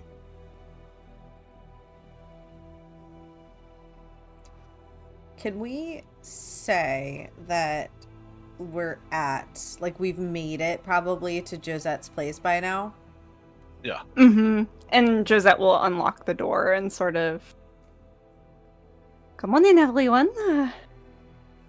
Miguel, this is my home. Gabriella, welcome. Feel free to remove shoes as is comfortable for everyone. If anyone needs a place to stay tonight, I have extra coffins in the guest room. Or there is a bed if someone prefers that. I've found most don't, but there is one there, regardless. There's like one room that has like a dirt pile in it that Artem lays in every once in a while. There is, so it is a I love 3-bedroom townhouse, and Josette has her own room that she has set aside. There is one room that was initially a second guest room that has now just become Artem and Rosalind's room.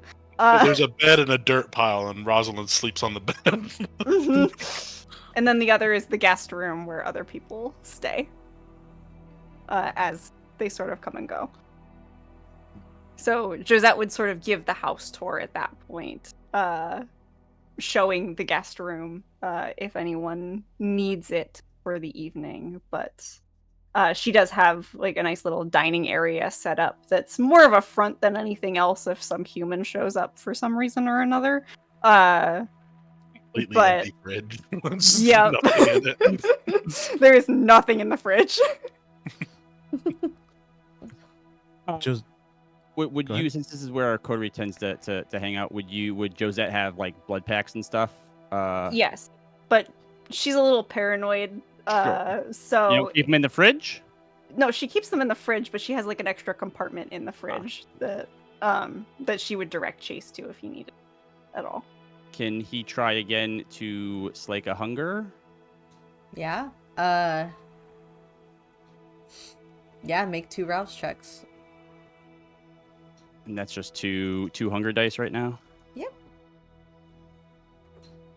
Open the party fridge, Chase. That's 2 successes on the first one. Do I have to succeed on both of these? Yeah, no, so your rouse checks is 1 for each beast. So Right. Oh, okay. I see. Yeah. I see. Okay. so Then yeah, that was 2 successes. So you So here's the thing. You will, as long as you have 2 beasts within you, you will always be at 2 hunger. Oh, cool. Great. Awesome. Now, if you succeed at them, then they don't stir as much as like other people's beasts do when they succeed. They are more just fighting within you. Okay, then I think you all see him drain like 3 or 4 blood packs in a row, wondering why it isn't getting a lot better, which is also weird because he doesn't usually just take them straight, which the Artem, Josette, and Rosie would know. He usually has to mix them in with stuff. And then just seems a bit frustrated, but otherwise just tries to, I don't know, match the vibe. Probably awkward here, though. Slow down, Chase. I feel like Rosalind like kind of like noticed that because she's like a very like she picks up on things. And so again, you good, Chase? He looks at Miguel. Okay, trust the family. So after my trip to Vienna, I brought back a friend. Miguel, Gabriella, I'm sorry that meeting us for the first time is all weird and stuff like this. I have another one inside me. You speak Another one. so cryptically, like we don't all know what you're fucking talking about. It's He has another beast. He brought back Francois's Like beast. him? The guy? yeah, the guy that I was when he got embraced. I brought him back. How'd that happen? I don't know.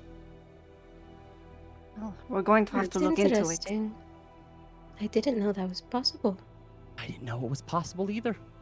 I don't think that it should have been possible. And we Not talking without diablerie. Diabloer? Sorry? You don't play video games, so you're not saying what I think you're saying. It's Diablerie is when a kindred completely consumes another kindred to the point that you consume their soul. That's terrifying. Yes. Wait, and then they're inside you? Artem is gonna give Chase kind of a look like, don't ask me that. I take that as a yes, Chase. I wonder if there was something weird with that thing that drank. Like, was that the essence of someone? Of him? Like, was it the essence he drank somehow? Like, was it just like condensed down into something? I mean, whoever did that. well, we would be able to test it if we had the sample. And she kind of gives Chase a look. That's At not that. my lab. I don't decide how they run things there. They were just letting me use it. No, but in the future, I am coming with you, and we are going to figure out how to organize those experiments because if that happens again, that's dangerous. And No, that cannot I'm happen. fine. That's great. They're all scared of you after last time, so that would probably be preferable. They should be. Okay. Little birds, you've grown. Proud of you. And she kind of looks back at Miguel and kind of smiles a little bit and says, "It's a bit more comfortable than New York." Good. You just call I them Would take it back be what I said. possible? Would it be possible to take one of them and put it inside somebody else? Is that a thing that can happen? Could you diablerize just one of them? Josette immediately cringes. I don't think that it works like that. When you diablerize, you consume the vitae of a kindred's heart blood. And there is not much heart blood. Oh, yeah. They died. All right, cool. All this talk of dying, and I look for Artem's vodka I gave him. Oh yeah, I'll just fucking. Oh, I Put it can on. make cocktails if you want. I like you a lot. I don't have mixers, but we can always walk up to the store. I can use the blood. Perfect. And Josette will open the party fridge, as Rosalind called it, again. What type? Ooh, speaking of, Is that Aaron, like- would any of those that I just had, what kind of resonance would they have? What kind of bags are these? Are these from like a hospital? I think that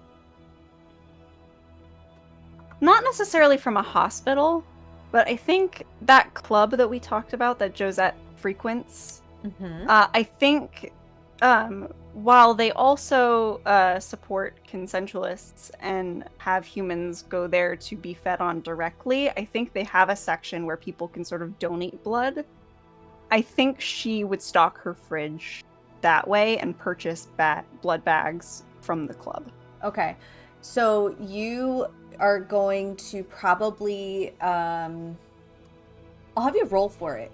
Take a D, one of your dice.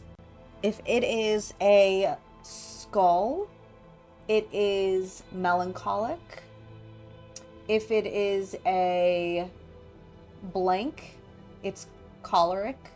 And if it's any of the conch things, it's sanguine. It is choleric then. Okay. So, and roll one more time, actually. Blank. Okay. Actually, you took 3, right? Yeah. You said you Yes, found I 3 did. bags. So roll Yep. again. Took 3 bags. Success Cool. and a success. So you have 1 choleric, 1 melancholic, and 1 sanguine in you. Which is fucking... Oh, all at holy the same shit. time. Yeah, all at the same time. Everything. Cool. Que lindo. You're fucked up. Can we make that canon? Like she's like looking at him. Just, he's fucked. Actually, this is what I am gonna do. Roll dexterity plus performance, Gabriella. To make the cocktails? Yeah. If you need to get a 2. We'll say you need to get a 2. If you get 2 successes, Dexterity plus what, sorry? performance. If you get 2 successes, Chase, these effects will last for 2 nights. All cocktails. 1 blank, 1 success, 1 critical. What's the So critical one of on? each. Black or red? The black. Okay, cool. So yeah, so you got plenty. So Chase, for 2 nights you get the effects of choleric, melancholic, and sanguine blood. That is 3 new dots. Temporarily. Cool. That's pretty sweet. Nice. I love making up rules. Yes. And yes, it's still canon that Gabriella says you're fucked. Yeah, I've had that whole sort of vibe all day. Does anybody have any dots in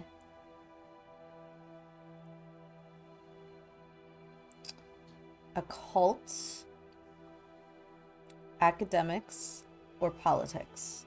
Academics. Here. Yes. I have one. I All have of one in them. politics. In I have all 2 of in them. politics. Whatever your 3 academics, 1 occult. whatever your None and highest.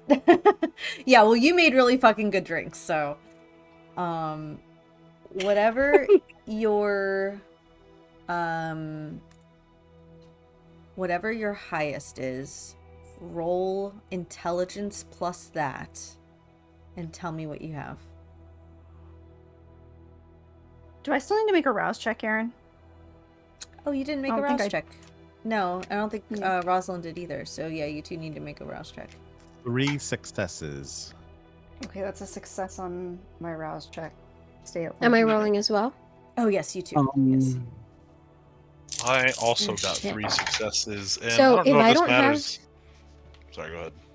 No, sorry. If I don't have any of the skills mentioned, do I just roll intelligence? No. Oh, sorry. You didn't do a rouse Three check, I don't think, in the beginning of the successes. game. So you're just doing a D10. Like I think she a was asking about the No, I'm politics, the referring to intelligence like roll. the occult politics, yeah. Like Oh, academics. I don't have sorry. any of them, so I would just roll intelligence. Yes. Okay, so 2 dice. I got a crit on a blood die on that roll. I don't know if that matters for that. Oh yeah, that matters. I I got a don't know skull. how that would be. I I got also got a 4. Okay, I don't have the actual dice. that's okay. I got a 4. 2 successes on the black die, 1 red success, and then the other red die was a skull. Oh, you're okay. That would only matter if you failed. Oh, good. Josette succeeded on her rouse check and got 4 successes on the for academics. Okay, so And then I rolled just intelligence at 2 dice, and then I got a critical on the black. oh shit. Okay, Nice. so Miguel, where Si. were you in 1814? Ooh. Nueva York. Canonically, just for context, it was the Congress of Vienna, which is when Napoleon fell and the powers in Europe, the main powers, came together to sort of like divvy out the land, essentially. There were some kindred there who wanted to stake claims to continue. There. I would say there at the location. Beautiful. So was Artem. And Artem, you were there representing the... I was there under the kindred Alexander. Yes. Who was for Russia. And Francois was the one for France. And Miguel, if you were there, what were your motivations? Were you there for a certain faction or clan or person, figurehead, or were you there for your own agenda? My own agenda.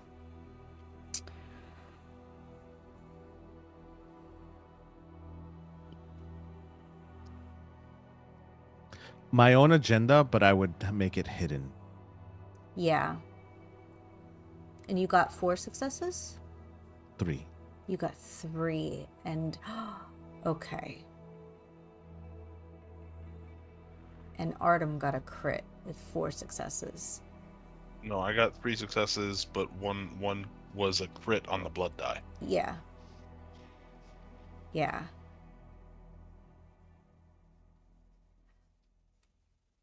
And you two knew each other, correct? See. There's going to be an exchange. Okay. Miguel, you don't have to say this. I Okay. want you to DM a secret to Artem that he would have learned during the Congress that he can hold on to. Artem, however,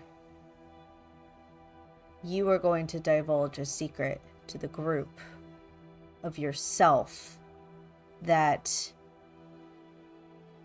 Miguel did not know at the time, that affected him.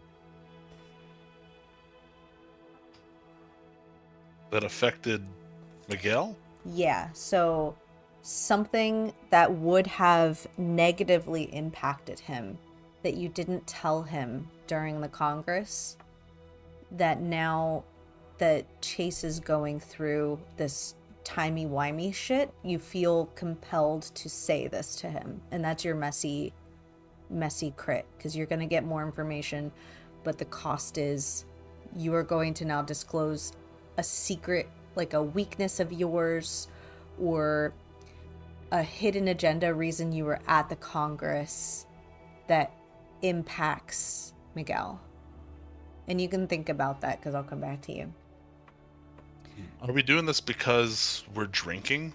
Like, is this like a drunk fucking confession? No, this is Okay. This is happening because of the two beasts coming out for Chase, and you having to deal with like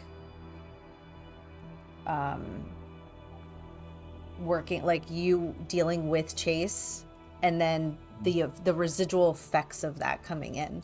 So there's this weight, like Chase's sort of like split personality issue is creating a sort of strain on the coterie that up until now you all have been really tight and understanding, and there's been a lot of transparency. But now with the introduction of two new people, one of which knows two of you and the other one knows one of you, and Chase now dealing with two personalities within him, there's a lot of like new dynamics. So that sort of reflection is stirring the pot, so to speak. I sent the DM to Artem. While you think about that, I'm going to go to the rest of everybody. Based on what Chase has said about going to Vienna and coming back,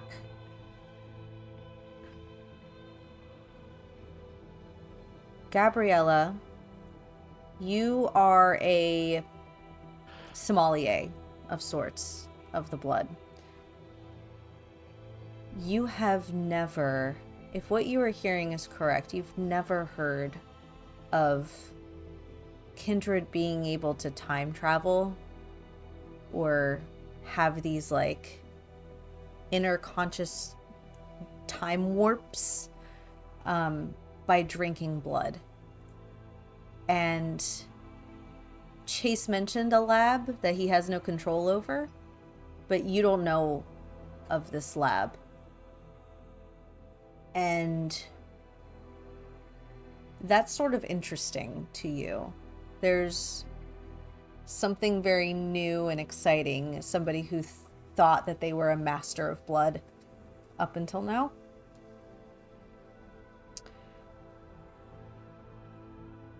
Miguel,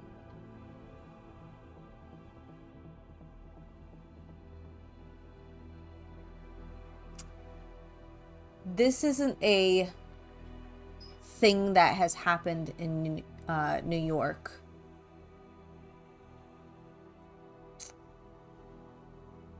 But from your kind of lurking without the prince knowing that you're there,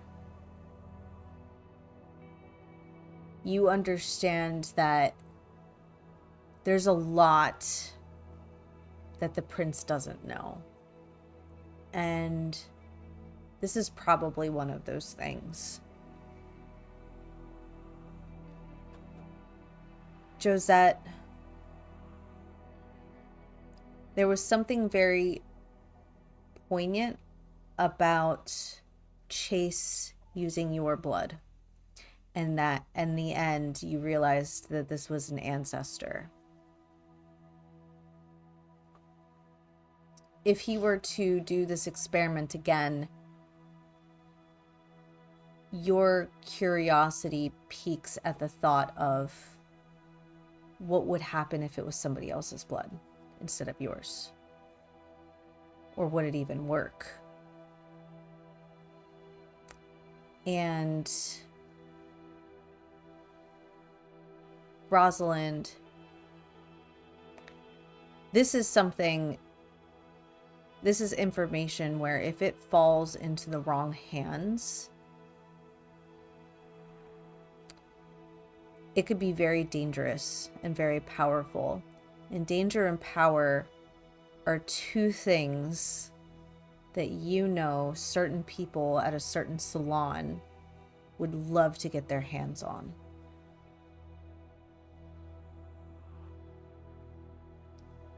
You all understand that the thin bloods of the city are, either a lot stupider or a lot more clever than you gave them credit for. And based on how Chase has multiple times carried the coterie when you needed it, you're gonna assume the latter is true. Artem, what is this weakness that you are going to expose in front of the group to Miguel?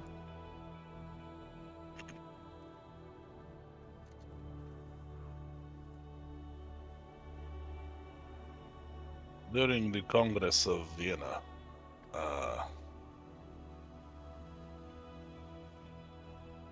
I think that we killed your lead.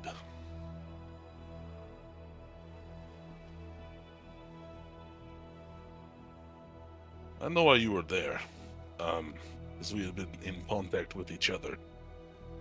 You have to understand that after Francois showed up the way that he did, he was jotting. No one but other kindred should have known that I was there. So, we assumed that there was communication between Francois and kindred before it got cleared up later during the Congress. And through some, albeit bad leads, it took us to a group that I had to deal with.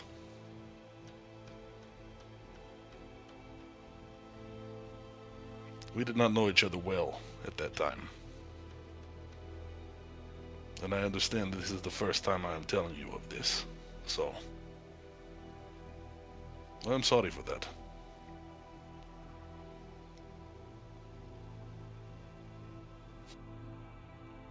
But I think that if I had dealt with Francois at the time the way that I wished to, we would not be having this beast problem.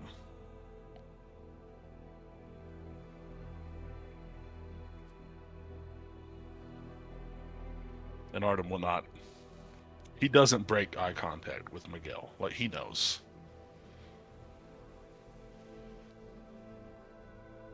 So you think it has to do with you?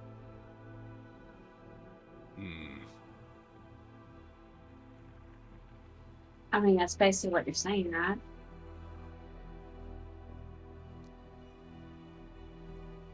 You're the connection. Who, Miguel? No, you said if you dealt with it at that point. Oh, I mean kill. And that would have killed Chase. We don't know that. We don't know that, yeah. We don't know for sure, but I don't see any other way that could have gone. You were still trapped in his body.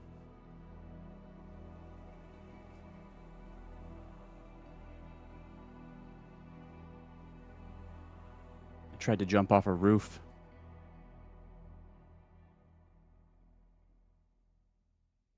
I thought it was dreaming, but and it would have woken me up. But someone caught me, so that's probably good then, maybe. I caught you. Yeah, you scared the hell out of Josette. Face. I know you know that already, but so there's no really point in me saying that, but Lucian was the one who caught me. And I think Josette gets very serious in that moment. Whatever connection through the blood brought me there. I watched you jump, and I caught you. It may have been Lucian you saw, but I was the one that caught.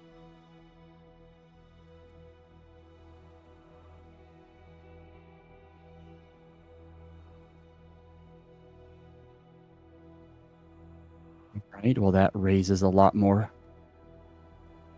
questions. So you went back in Listen- time twice for me? Yes. You see a smile. Talking And- about questions.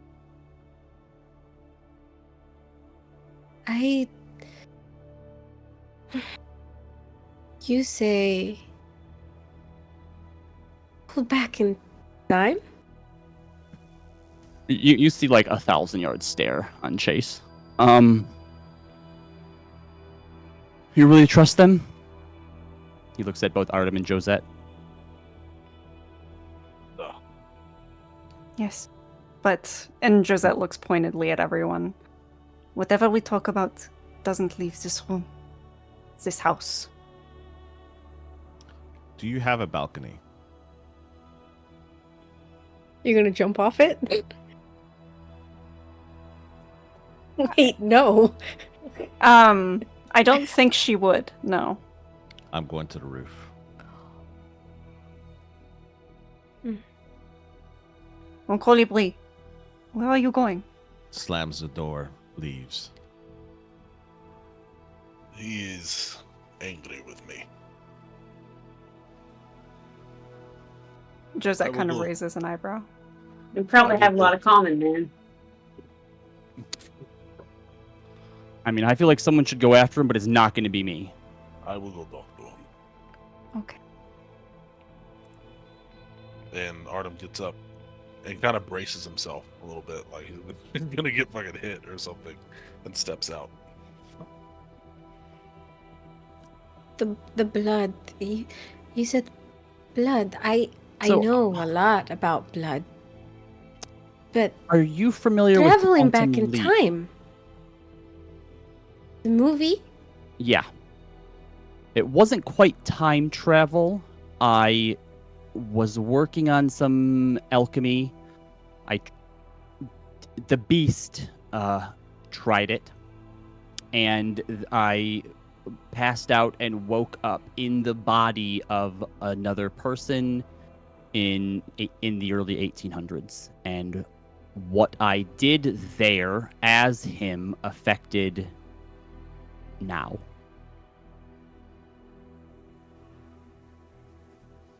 I have never heard of such a thing. I And you think used blood to do it. Your blood? Josette's. And she And- just stares at you. Like, she turns to Josette and just like, there's math and gears going on in her head. She's just staring at you. The one who turned Francois, that's who I was. Lucian, we think is connected through sireship. I don't know what the right word would be. An I- ancestor of sorts. I think that Francois may have turned, and somewhere down the line may have turned Josette's sire, and so it's like connecting through that is the only thing that makes sense to me, and that's very, very little sense. It's It's possible. interesting. The only way to know Very for interesting. sure is really to keep experimenting, but at this Rather moment, not. that's too dangerous. To do it again. With No. The wall was What different. What does Gabrielle look like right now? Is this like a mad scientist moment? Like, ooh, I want to try that stuff, or I need to know more. Okay. She traveled a lot. That's all she does, right? Mhm. And she has seen a lot of things. A lot of things that just, but never something like this. And it's the type of thing where it's like, you see, like, anytime a kid gets like a new toy, they're like, oh, that's shiny, and then just drops everything else. Like that type, like a very like genuine like interest. Yeah. Am I right in that only thin bloods can use thin blood alchemy?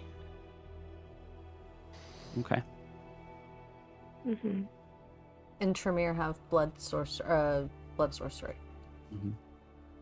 I mean, if we knew how to wake me up, I guess it wouldn't. I might be open to trying it with other. And you would know not to jump off the roof this time. Yes. And we cut really quick to jumping off the roof to Artem and Miguel. Miguel is not looking to jump off the roof. He needs space. And if the camera positioned behind him, you would notice that Miguel is holding an old school pocket watch with a picture in it. And he closes it before the camera can get closer to it. And he stares off at the moon and the stars. Cielo.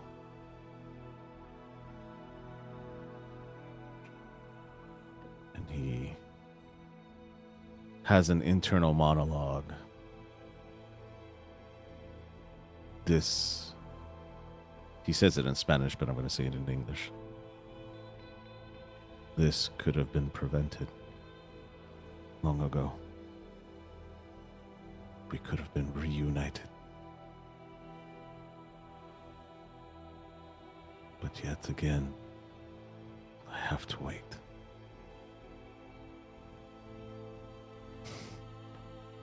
When will this end?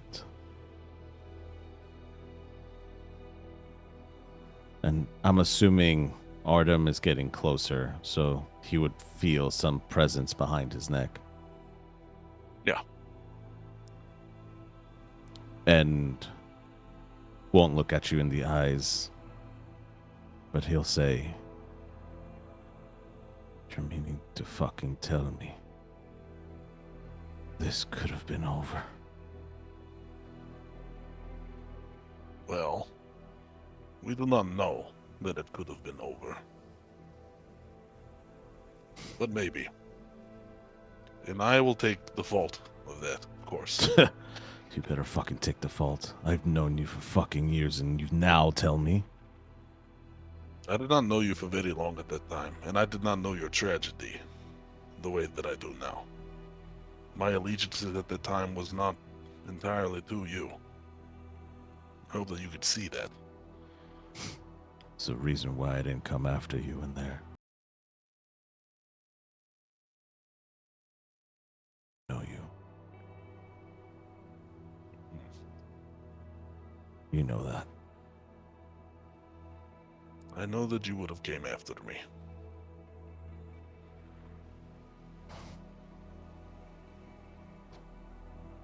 This is not right. What the fuck is going on here?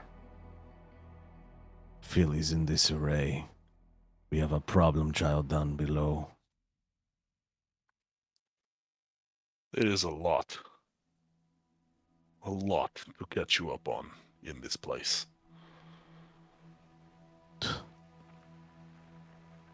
You know, I've been here for 2 years. Yes. And have you spoken to any of the Camarilla since you've been here? It's not their fucking business. No, but the lead that we were talking about very well might be. What do you mean? It is something coming to Philly. Another one? The Baron knows. He will not say it to me, but I know that she knows.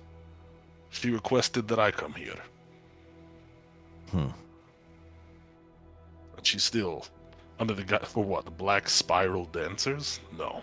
No. That is fucking silly.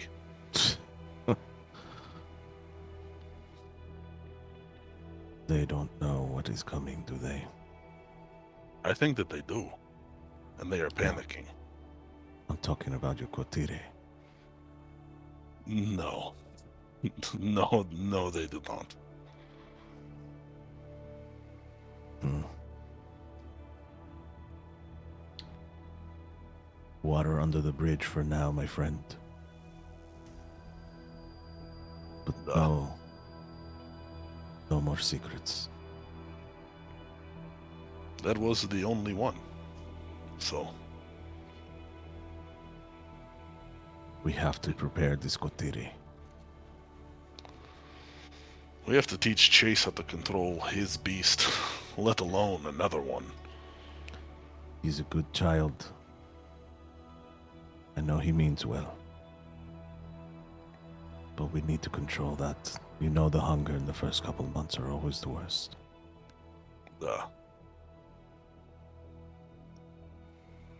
We have to put him in the room.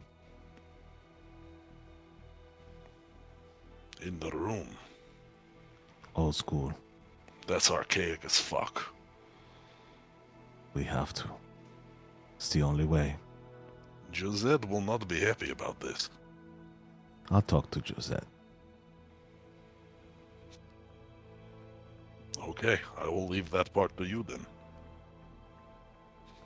Yes. She's grown a lot. Have you been working with her? I've known Josette for a very long time. She's good. She is a smart one. That's why I like her.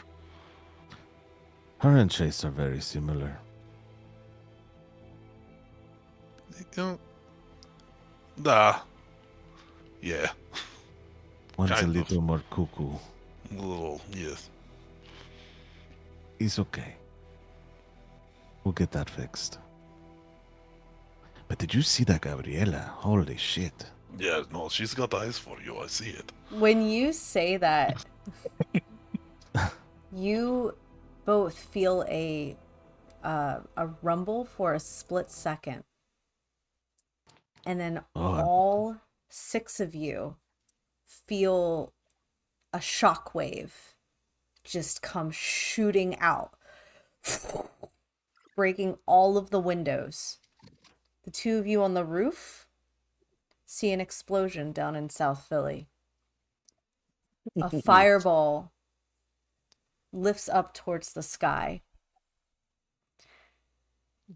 It looks like we have less time than we thought. Maybe. You got the marshmallows. And that is the end of tonight's episode. Why would you do that? Awesome, I love it. Yay. Awesome. Oh my god. Holy fuck, guys. That was so good. That was so Jesus. good. That was It's so amazing. tense. You all are God. so great. Thank you. Thank you thank you. so much, North. Thank you so much, Yuri, for joining us. And I think it's safe to say we all loved you and you're never allowed to leave. And You're so tense right now. That's it. Oh my god. Welcome. Robbie's like, this was supposed to be the squad. No, no, that's fine. It's still the squad. I like more people in the squad. But couldn't we have ended like on a movie night for once? Yeah, he was like 2. We have I like even him turning around with like Shrek 2 I like how- and like I like how in the chat you guys were like, yeah, no, it's gonna be just introductions. It's gonna be so chill. Like yeah, exactly. And then explosions. and then explosions. it's Great. fun. Everything I love is fun. it. I love it Everything's fun. so much. I'm so excited. Yay. Is everybody okay? Chase I'm can fine. take Yeah. a vacation. I feel I feel like Chase is the little puppy dog that needs to be petted. Oh my god. Apparently, it needs to be put in the room. Yeah, Like- put it in the room. Time out for the puppy dog. I am very concerned about that one, but I'm very Look. concerned about the room too. You'll be fine. Okay, it's old proven methods. It'll be fine. It's classic. We've done it a million times. Harvey's like, I did nothing not hit could him, ever Josette. I did go not. wrong. I did not. oh Little dog. no. Solid reference. You're There you breaking go. my heart, Lisa. You'll be fine. Everything will be fine. What are you talking Oh about? boy. So thank you so much to everybody who hung out with us. Before I turn the tape or the microphone back over to you all to reintroduce yourself and tell us everything you're doing, just a reminder, this is a charity stream, and the next game, which is on the 16th, is actually, there's a double feature. I'm pretty sure there's 2 games on the 16th, I think. Yeah, I think there's 2 games on the 16th. Yeah, it's the other Anarch game on the 16th. So the Camarilla game is in the afternoon, and the Anarch 1 coterie is in the evening. Those will also be charity streams for Galay. It is a cutie BIPOC led and minded organization helping underrepresented folks in Philadelphia with services and resources. And Hell yeah. there will be, I think we only had 1 donation today, which is totally fine. I'm super duper grateful. That person will get a shirt from Philadelphia Printworks. So I'll go back in and see. And the next time there will be 2 again. And that is it on my end. So now I'm going to turn it over to you guys. I'll start with Chris again. Tell us who you are, who you played, where we can find you, what you're doing. Hey everybody, my name is Chris. I am Vindorsa1 on Twitch. Tend to my flames on Instagram and Threads and everything else. And the Lord of Hot Dog in the collective. I'm doing this, the vampire stuff. I'm doing the Mutvia game with Vox and Quill over on that channel. And I am about to start recording with Emma over here, who I'm about to pass it over to for Chronicles of Kriath, and I can't wait to get started with that. Hell yeah. Over to you, Emma. Okay. Hi, everybody. My name is Emma. Like I said, I am the founder and creative director of the Tabletop Tailspinners Network, a TTRPG podcast network that focuses on diversity without tokenism.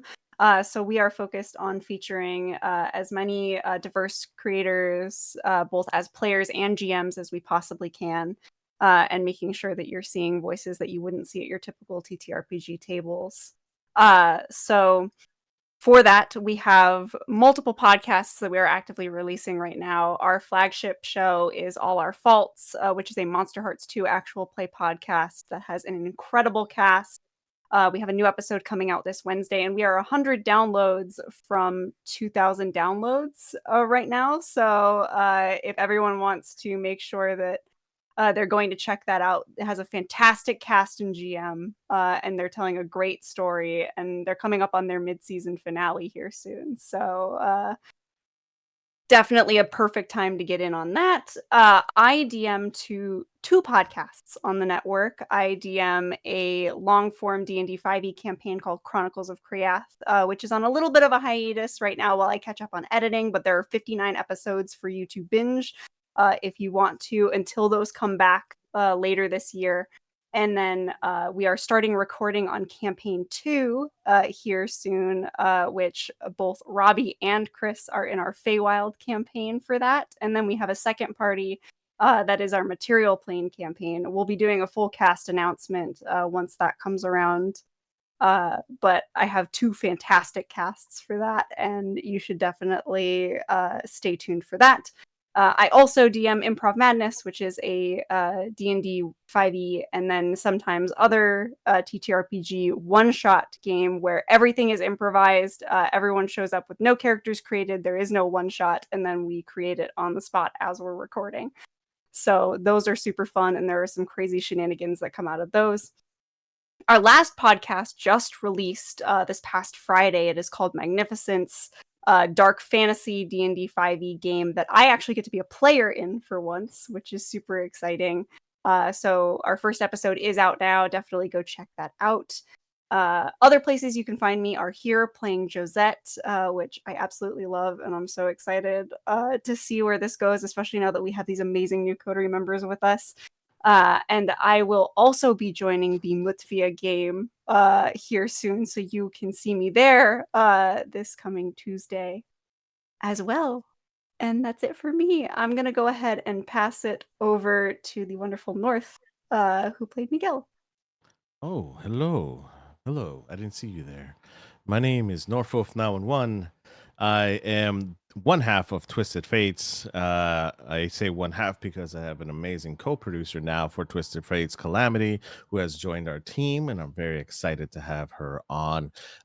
Where you can find us is over on everything Twisted Fates on all social media and Norfolk 911. You can find me playing Daggerheart, playing a druid every other Tuesday over on the Chronicles channel. You could also find me here every month, the first Saturday of every month, right? Yes. And you can also find me playing some awesome games in the near future over on a bunch of different channels. So you can see me play an engineer here soon, Call of Cthulhu, Castleton, that I'm a part of. You can find me on the Wounded Warriors Project channel here in the near future as well. I will be playing in my own series. We'll talk about that in a second. I'm trying to make sure I call everybody else's stuff. The Dragonbane, I'm also part of a Vampire the Masquerade, where I do bring Miguel back as a younger Miguel, which is exciting. So I do get to play a little bit of a younger Miguel in a different channel for a three-part mini series, which is exciting. You will also find me playing the other Daggerheart. And now for our channel, we have currently a charity stream, or not stream, but excuse me, a charity event that I have about 25 other creators currently raising monies for the Wounded Warrior Project for PTSD Awareness Month. I have been diagnosed with PTSD and a bunch of other long list things as well, and we raise money for the Wounded Warrior Project and Operation Tabletop, which are two organizations that help veterans with coping mechanisms, and also bringing veterans from all over the world together to play tabletop games. So I'm excited about that. We'll be doing that all month long, and if you want to go ahead and join in on that, just let me know. Send me a DM, and we can figure things out. Currently, every Thursday, we are going to be streaming Candela Obscura, which we're on episode 6. It has been absolutely nuts and crazy over there. We have such an amazing cast over there. We are getting ready to launch chapter 2 here in the near future, which we have an amazing cast for that as well. We are looking for chapter 4, and which is the end in the near future.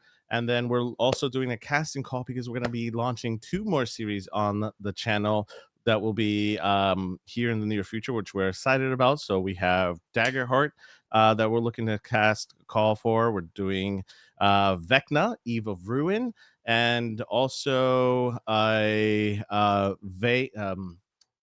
Vasin or Vasin, I don't know exactly how to say it, which is a horror indie TTRPG that we're going to be launching here in the near future. We just need to find some more people that would be a part of this amazing table.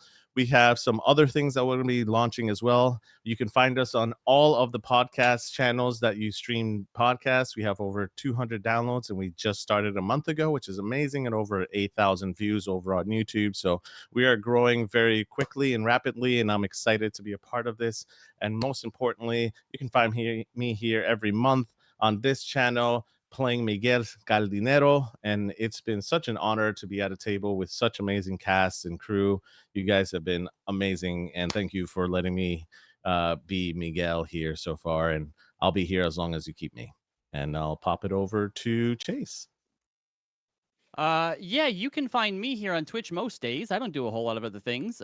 We talk a lot of tabletop RPG. So if you ever need something just in the background to listen to and hang out with, you can find me at that link there in the channel. I also do a Patreon where we have over, close to 600 magic items. We release a magic item a day, 7 a week, and we put those out for free on social media as well. And I will throw it over to Yuri. Hasn't gone yet. I've forgotten already who went and who didn't. So hi everybody. My name is Yuri. That's at Yuri and the Beast everywhere. I'm gonna be here as Gabriella Cisneros again, like he said very eloquently, as long as you will have me. Now, other stuff, I'm also in the Mutvia campaign, so if you haven't seen that, you have to go check it out. There's only 2 episodes out right now, so get on it before we really, hit the ground running. And super excited to have Emma join us as well. Besides the Mutvia campaign on Tuesdays, I'm also going to be joining Roll D5 again this month for another charity one shot at the end of the month. And then working on some stuff with some amazing people.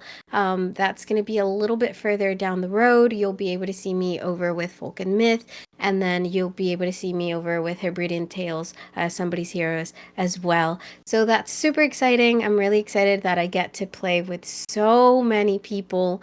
And so I'm going to be bouncing all over the place and enjoying the hell out of it.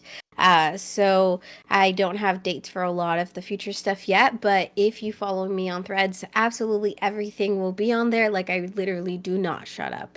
So that's a thing. And yeah, just wanted to take also the moment to thank everybody for being so welcoming and awesome. And I had a great time. And I'm going to pass it over as well to our beautiful Rosalind. My name is Kori, and I do all things creative. I'm an artist, graphic designer. I do music, and this is actually my first time doing a consistent campaign. So I'm very, very excited about that. And I am looking forward to doing so much more with the TTRPG community. And you can find me on Instagram, Threads, and on the TTRPG community on Discord. And I'm also the lead singer in a punk band called Chainsaw Lassie. And you can also find us on Instagram, Facebook, and wherever you stream music. And yeah, I also love Aaron. They did such an amazing job. And I'm so happy to be a part of this. Get her in your games. I personally play too many. Hello, I am Aaron. I'm erinmylaundry. I am a cozy horror streamer. I try to be. And I do a lot of tabletop stuff. I'm the founder of the TTRPG Collective. Come join us. It's more than, I think it's almost 700. No, actually, I think it's just over 700. 700 members on Discord. It's a place for TTRPG players by TTRPG players, and I am working on a couple new things there to kind of get more industry folks in, and it's gonna be really great, and it's free, and we love it. I don't have anything else, so we are going to raid Folk and Myth. They are playing Blade Runner. Yes. And they've got really cool people on right now, including Creepshow, Kurt, Kato, and as soon as my screen lets me, I can see who else is there. But go follow Folk of Myth, another really great Vampire the Masquerade storyteller, and Miko, their producer, chimes in for that good D&D comfort aftercare. So everybody, thank you so much for hanging out with us. Thank you, North, and thank you, Yuri, for joining the coterie. And I love, as Aetherius is always talking about how beautiful the cast is, and I couldn't agree more. I am so honored and excited and happy to be telling these stories with you all. And I really love it here. So be good, everybody. And we're gonna raid into Folk and Myth. So hydrate and stay frosty. And I love you all very much. Bye. Bye.